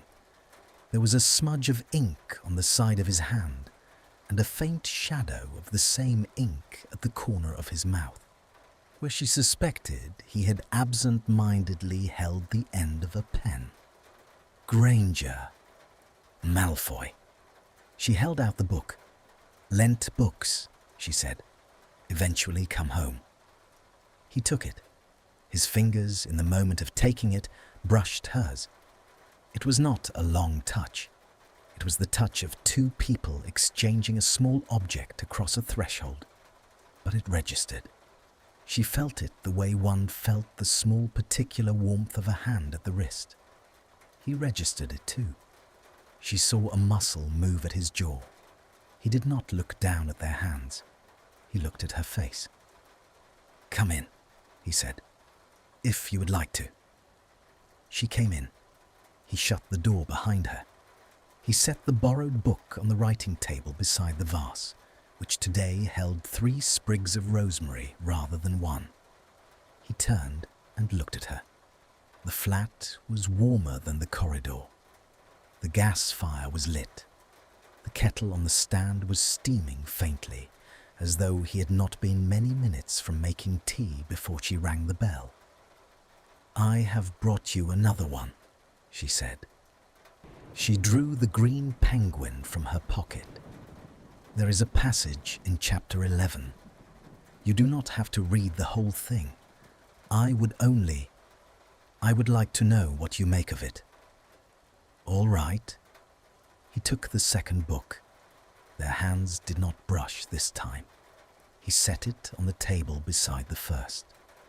He stood for a moment with both palms flat on the table, looking at the two books, as though making sure that they were really there, that the small architecture of Lent books come home, and here is another had really been built. He turned back to her. Will you have tea? Yes. He moved to the kettle. She unbuttoned her coat. She did not take it off entirely. She draped it over the back of the armchair by the fire, and she walked to the bookshelf nearest her and read along the spines, not because she wanted to read the spines, but because to stand still in the center of his small room felt suddenly like a thing she did not know how to do. He made the tea slowly. He had, she noticed, the small habits of a man who lived alone and had learned to take a certain pleasure in his own ceremonies. He warmed the pot first. He measured the leaves from a tin. He poured the water from a height. He let it stand. He set out 2 cups on a small tray, plain white cups, none of the Malfoy crystals she remembered, nothing fine. And he carried the tray with the stick tapping once on the floorboards as he steadied himself to the low table by the fire. She sat in the armchair. There was only one. He brought over the wooden chair from the writing table and set it across from her and sat down on it, and the 2 cups steamed faintly between them. They did not, for a while, speak. It was she, in the end, who reached for her cup. He reached for his at the same time. Their hands did not touch. But the simultaneity of the motion produced in both of them the small flicker of a smile, small enough that, in another room, in another year, neither of them would have noticed it on the other's face. "How are your ribs?" she said. "Forgiven, mostly. And the leg. In conversation with me. We have come to an understanding. It does not promise me a future as a runner. I do not ask it for one. You were never a runner." "No," he said. "But I was, once, a passable dueler. And a passable dueler is a thing that depends rather more on the leg than one realizes until the leg has opinions. Will it have opinions forever? Probably not. The healer says another 6 months.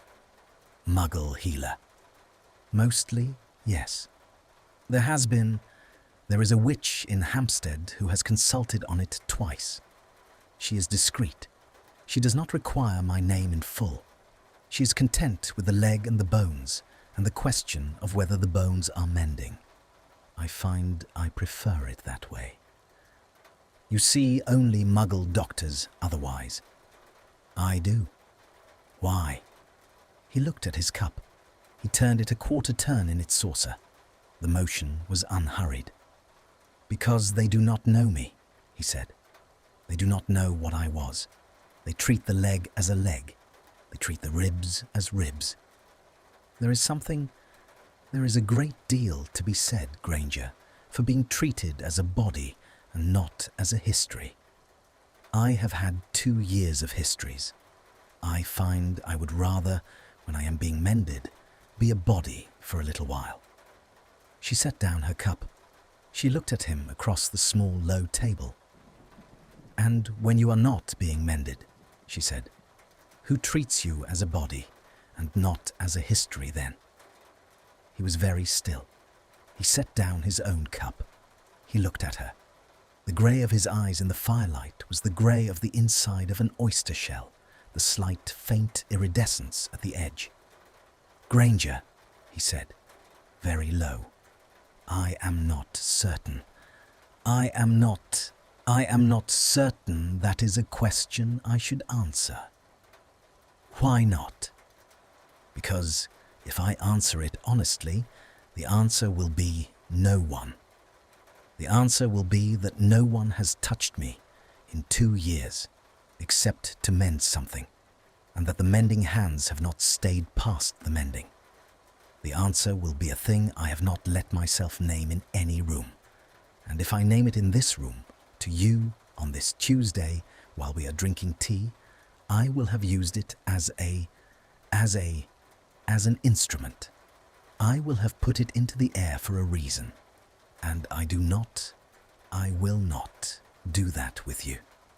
She did not answer at once. She did not look away. She reached very slowly across the small low table, and she lifted his hand from where it had come to rest beside his cup, and she turned it palm up, and she let her own hand rest in it. Just that. No pressure, no closing of the fingers, her palm in his palm. He did not move for what seemed a very long moment. Then, with great care, as if he were handling something that might prove not to be there, the fingers of his hand closed very lightly around the edge of hers. The pad of his thumb settled once against the soft inside of her wrist and stayed. Neither of them spoke. The fire ticked. The tea steamed.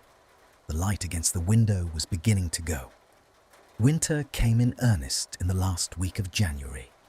The snow began on a Friday, late after most of London had gone to bed, and by Saturday morning the city had been quietly remade in white.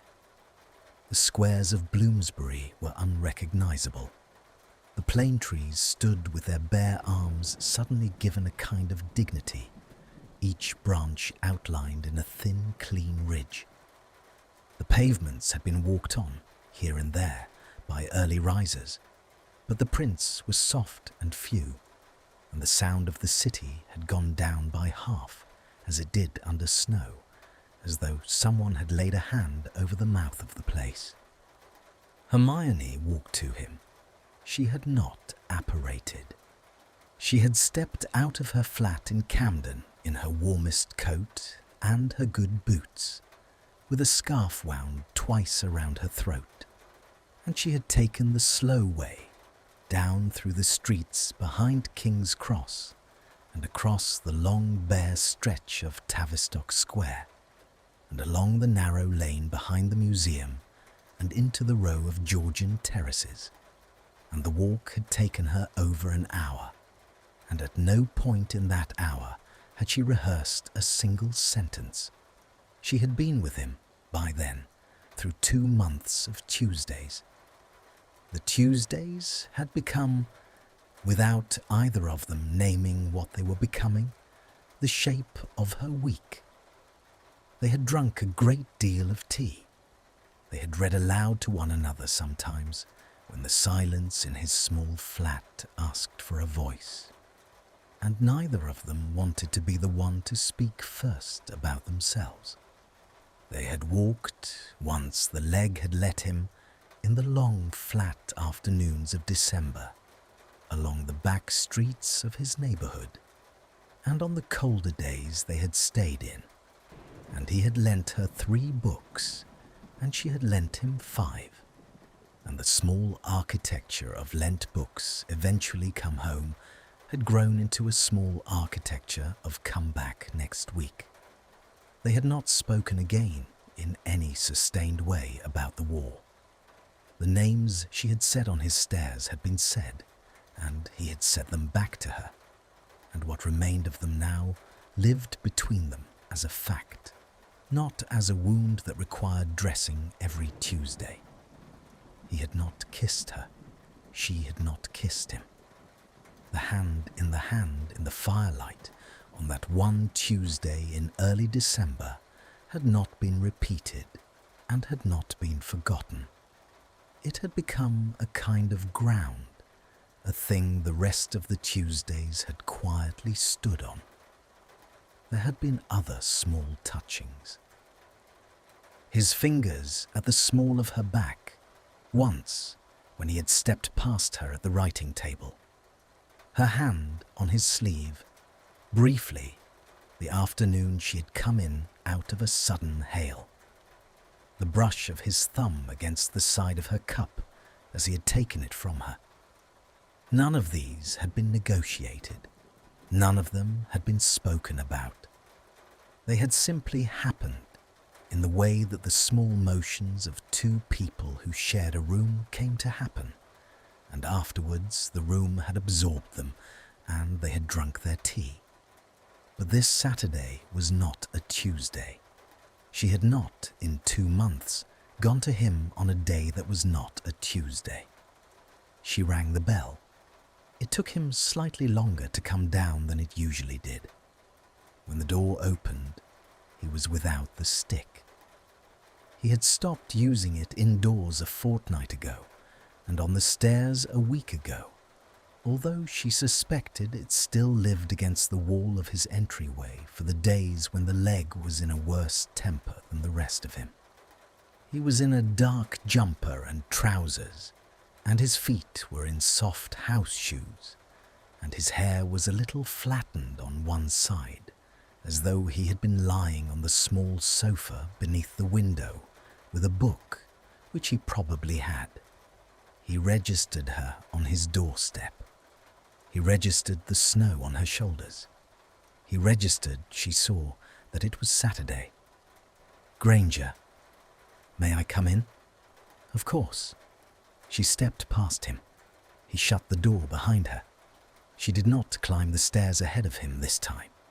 She waited at the foot of them, and they climbed together, slowly, her shoulder a few inches from his, and the warmth of the building closed over them as they went up. The flat smelled today of the gas fire and of something baked, a small cake perhaps, or a tray of biscuits, the sort of thing he had begun in the last few weeks to produce on Tuesdays without explanation, and to set, plate and all, on the low table between their chairs, as though he were not certain whether to offer it or not. There was no cake on the table today. The kettle had not been put on. He had clearly not been expecting anyone. He turned to face her in the centre of the room. "Is something the matter?" "No." "Are you well?" "I am well. Malfoy." She stopped.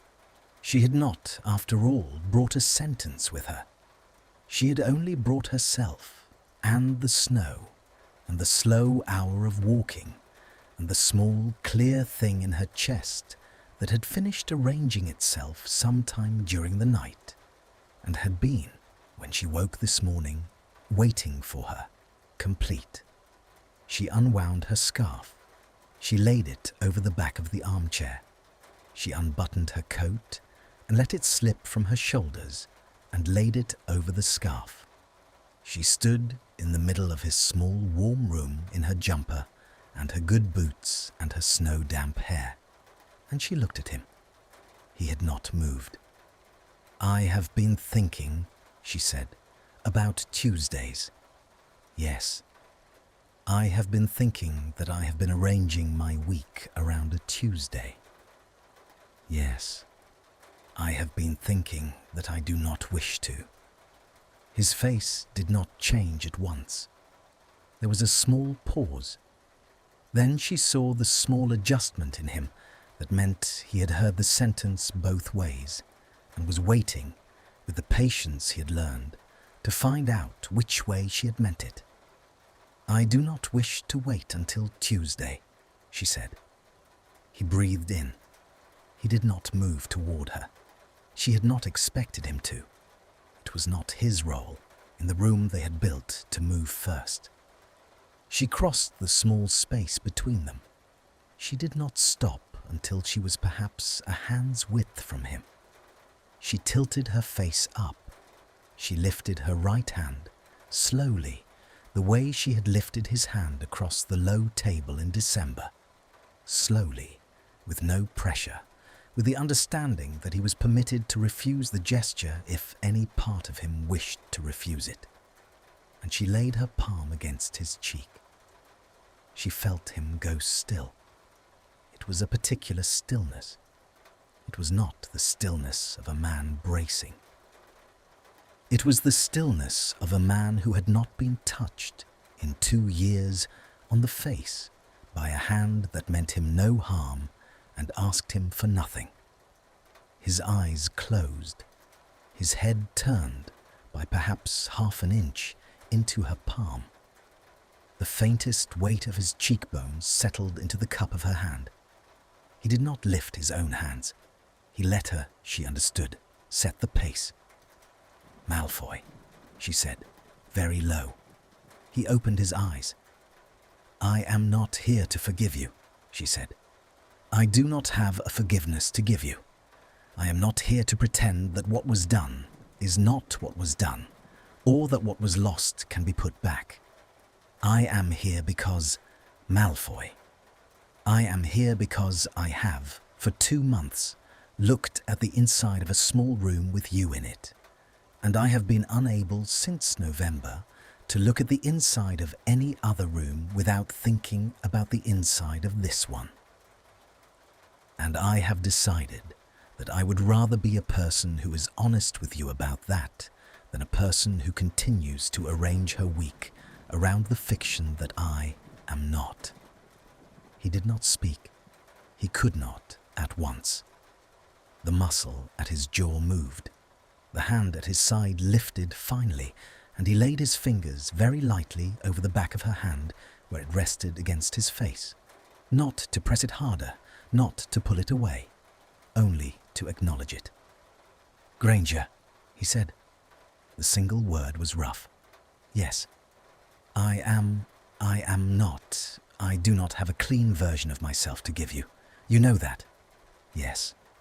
I do not know that I will ever have a clean version of myself to give you." "I know." Then we will live in the version we have." His other hand came up.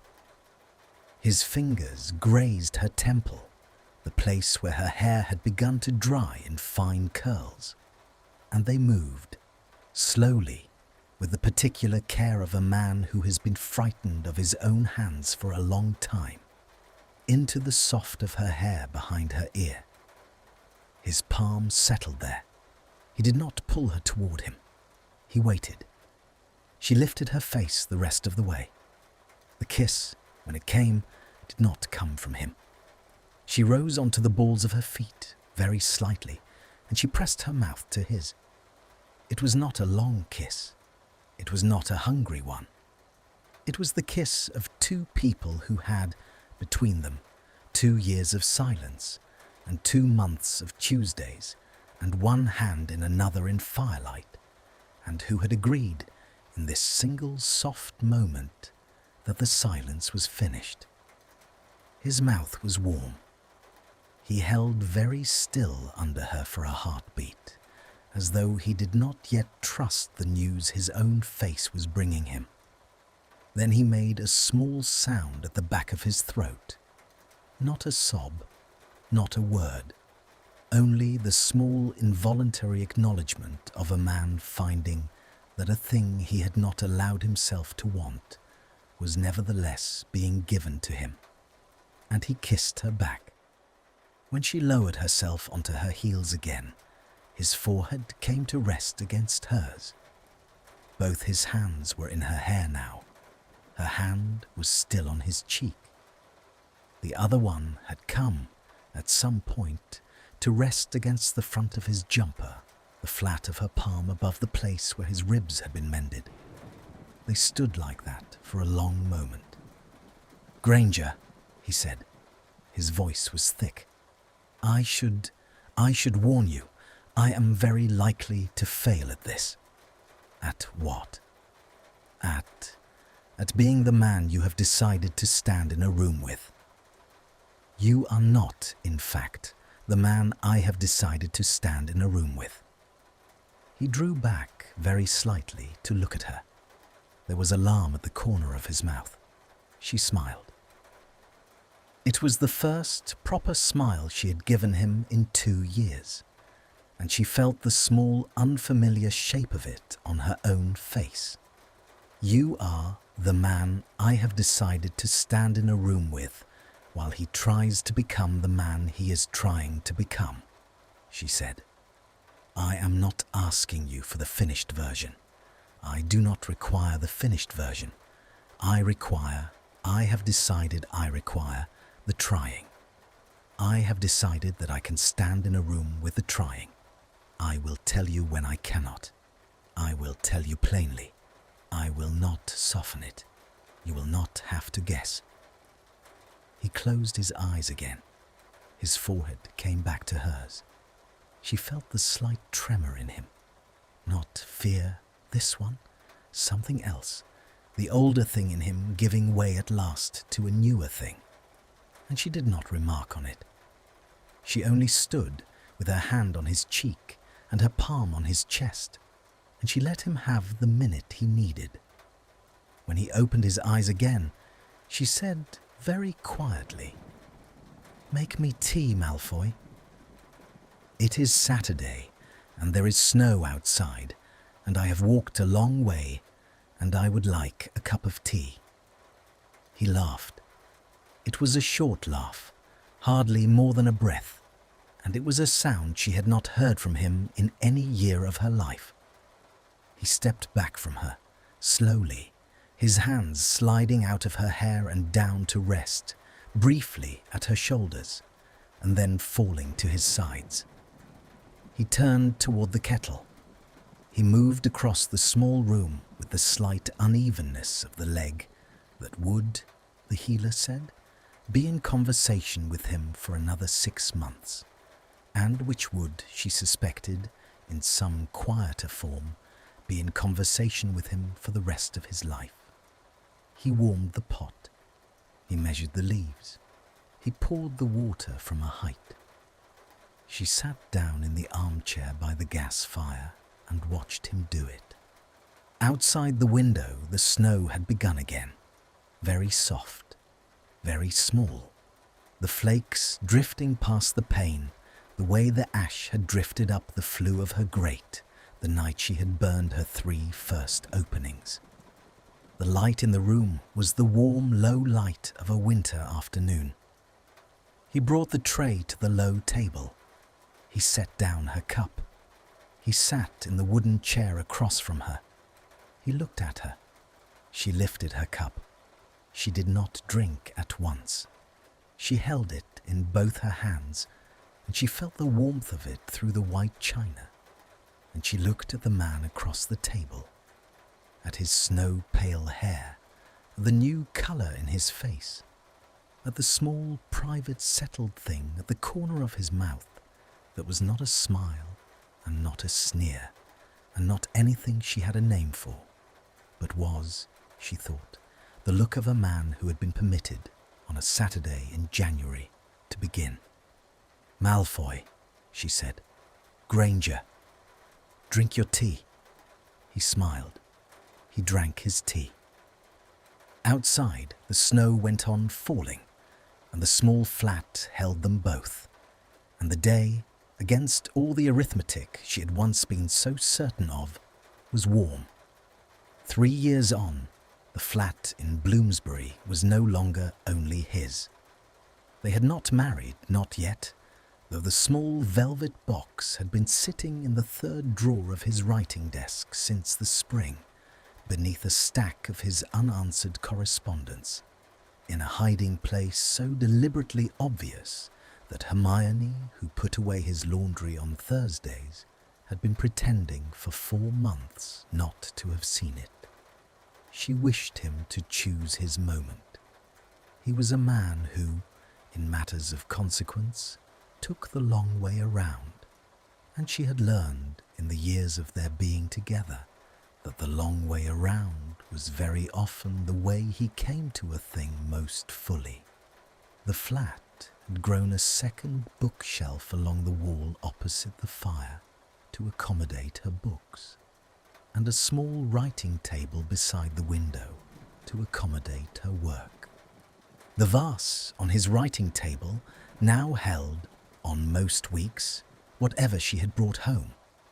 Narcissus in the spring, cornflowers in the summer, the small white roses of a garden in Hampstead in the autumn, sprigs of rosemary and bay in the winter, the same green sprigs that had been there the first night she had climbed the stairs in a wet coat. There were 2 armchairs by the gas fire now. He had bought the second one in February of the first year, and had moved the wooden chair back to the writing table, and had said nothing about the symbolism of having got a second armchair. And she had said nothing back about it, and the 2 chairs had stood there ever since. She had stayed at the ministry. She had been promoted twice. The reparations work she had begun in the years after the war had widened into a department of its own, and she now ran it, with 3 juniors and a small budget, and a particular reputation in the corridors for being a woman one did not interrupt during a meeting. She came home most evenings at 7. She came home on Fridays at 5. He had, in the second year, opened a small shop. It had surprised no one more than him.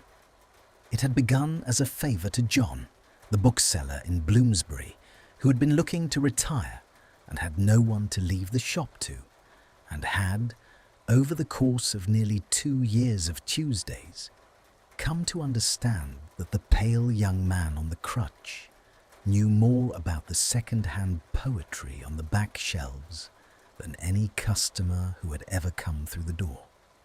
Draco had bought the shop. He had not used the Malfoy name on the lease. The sign above the door still said J. Whitlock, booksellers, in the same chipped gilt it had set it in for 31 years, and he had not, when he had taken possession, replaced it. He had only added, in much smaller letters beneath, established 1894, under new management since 2002. John came in on Wednesday afternoons to drink tea and to argue with him about pricing. Draco was a worse businessman than John had been, and the shop made, by careful Muggle accounting, almost no money. And Draco did not mind, because the shop had not been the point of the shop. The point of the shop had been that he had needed, at some moment of his life, to have somewhere to go. He had told her this, once, late in the evening of the day he had signed the papers, with his head in her lap on the sofa by the fire. He had said, "Granger, I do not know how to explain to you what it is to have a place I am allowed to be in. I have lived for 3 years in this flat, and it is mine, and I love it, and it is not the same thing. The shop is a place I am allowed to be in, where other people, who do not know my name, come in and out, and I am the man behind the desk, and I sell them a book, and they thank me, and they leave. Do you understand what I am saying?" She had understood. She had not, that night, said anything in reply. She had only smoothed the hair back from his temple and let him fall asleep with his head in her lap. And she had sat there for another hour after he was asleep, watching the fire, and she had thought, "He has built himself a door he is allowed to walk through. He has been building it for 5 years. He has finally walked through it." She helped him in the shop on Saturdays.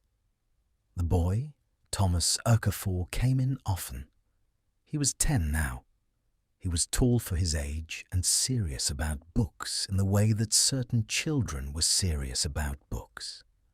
And he had developed, over the years of his coming in, a habit of leaning his elbows on the front desk and asking Draco questions about poems Draco had not yet read, which Draco then had to read in the evenings in order to be ready for the next conversation.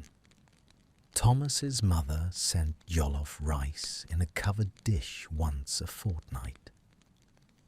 Thomas's father, the bus driver, brought in his old paperbacks for credit and refused to take the credit, and Draco refused to take the paperbacks without giving the credit, and the two men had, between them, an ongoing standoff of mutual courtesy that was conducted entirely in nods and small headshakes, and had been going on for nearly 4 years without resolution.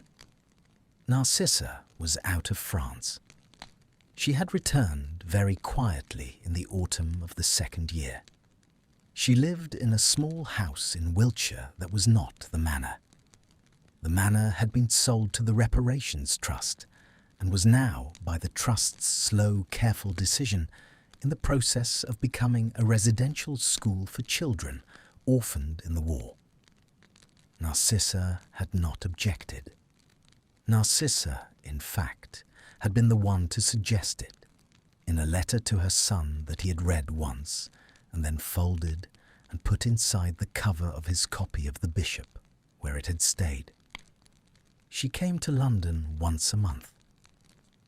She had tea with Hermione, alone, on the second Sunday of every month, in a small Muggle cafe in Marylebone that neither of them had been to before they began to go to it together. The first such tea had been an event of considerable nervous stiffness on both sides. The second had been less so. By the sixth, they had developed a habit of bringing each other small things: a book, a tin of biscuits, in one instance a pair of gloves Hermione had admired and Narcissa had remembered, and the teas had become, without either of them describing them this way, a fixture that neither would have given up. Narcissa called Hermione my dear now. She had begun doing so, very tentatively, in the third month.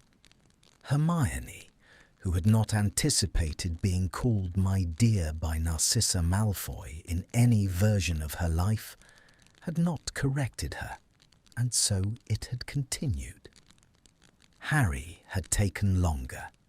Harry had taken nearly a year.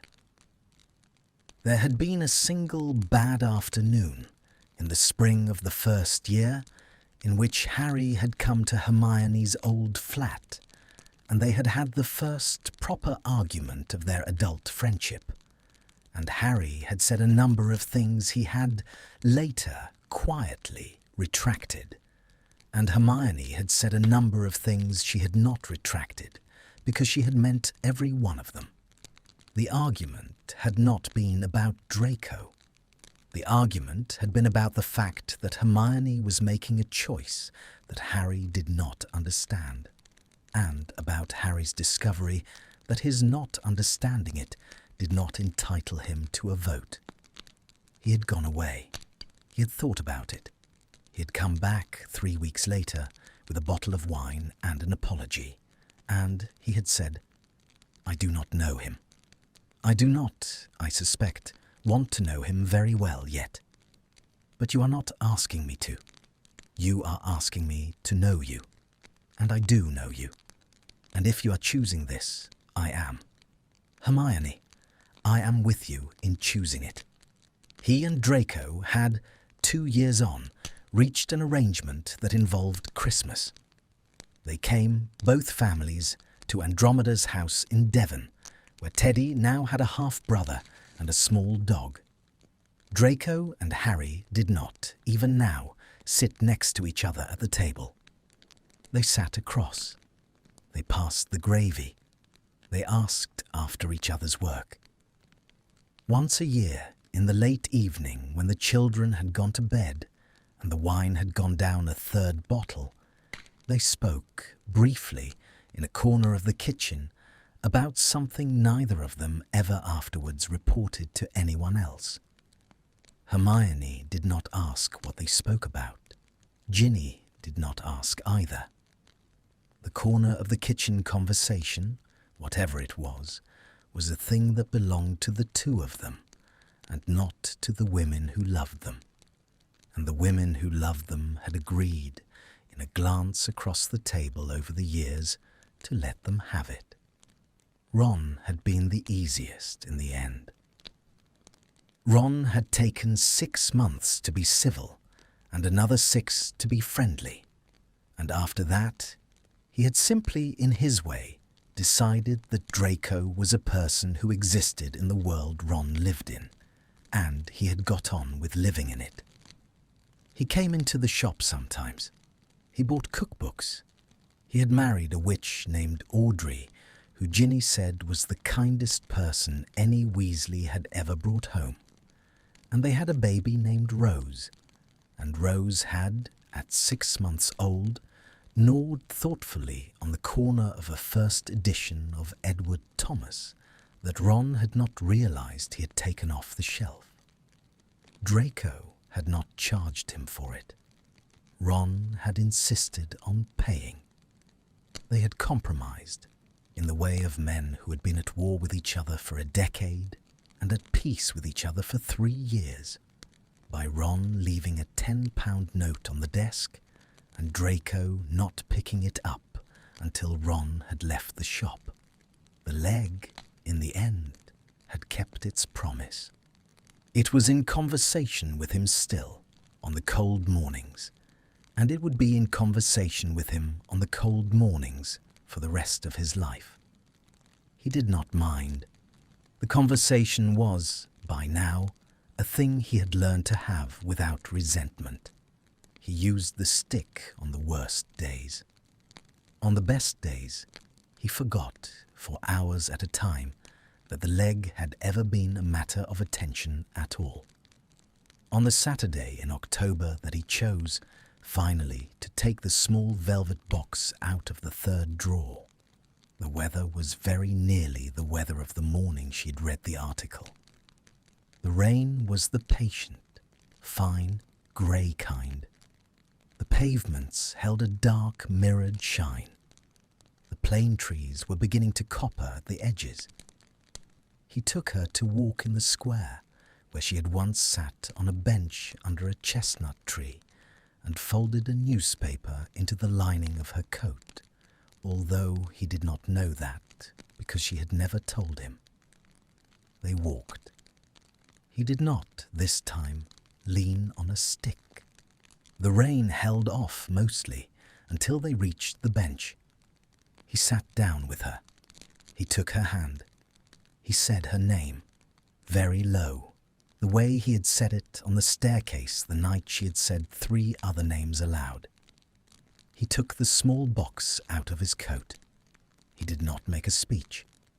He had decided a long time before that the speech was not the thing. He opened the box. He showed her the ring, which was plain and old, and not anything that had belonged to any Malfoy.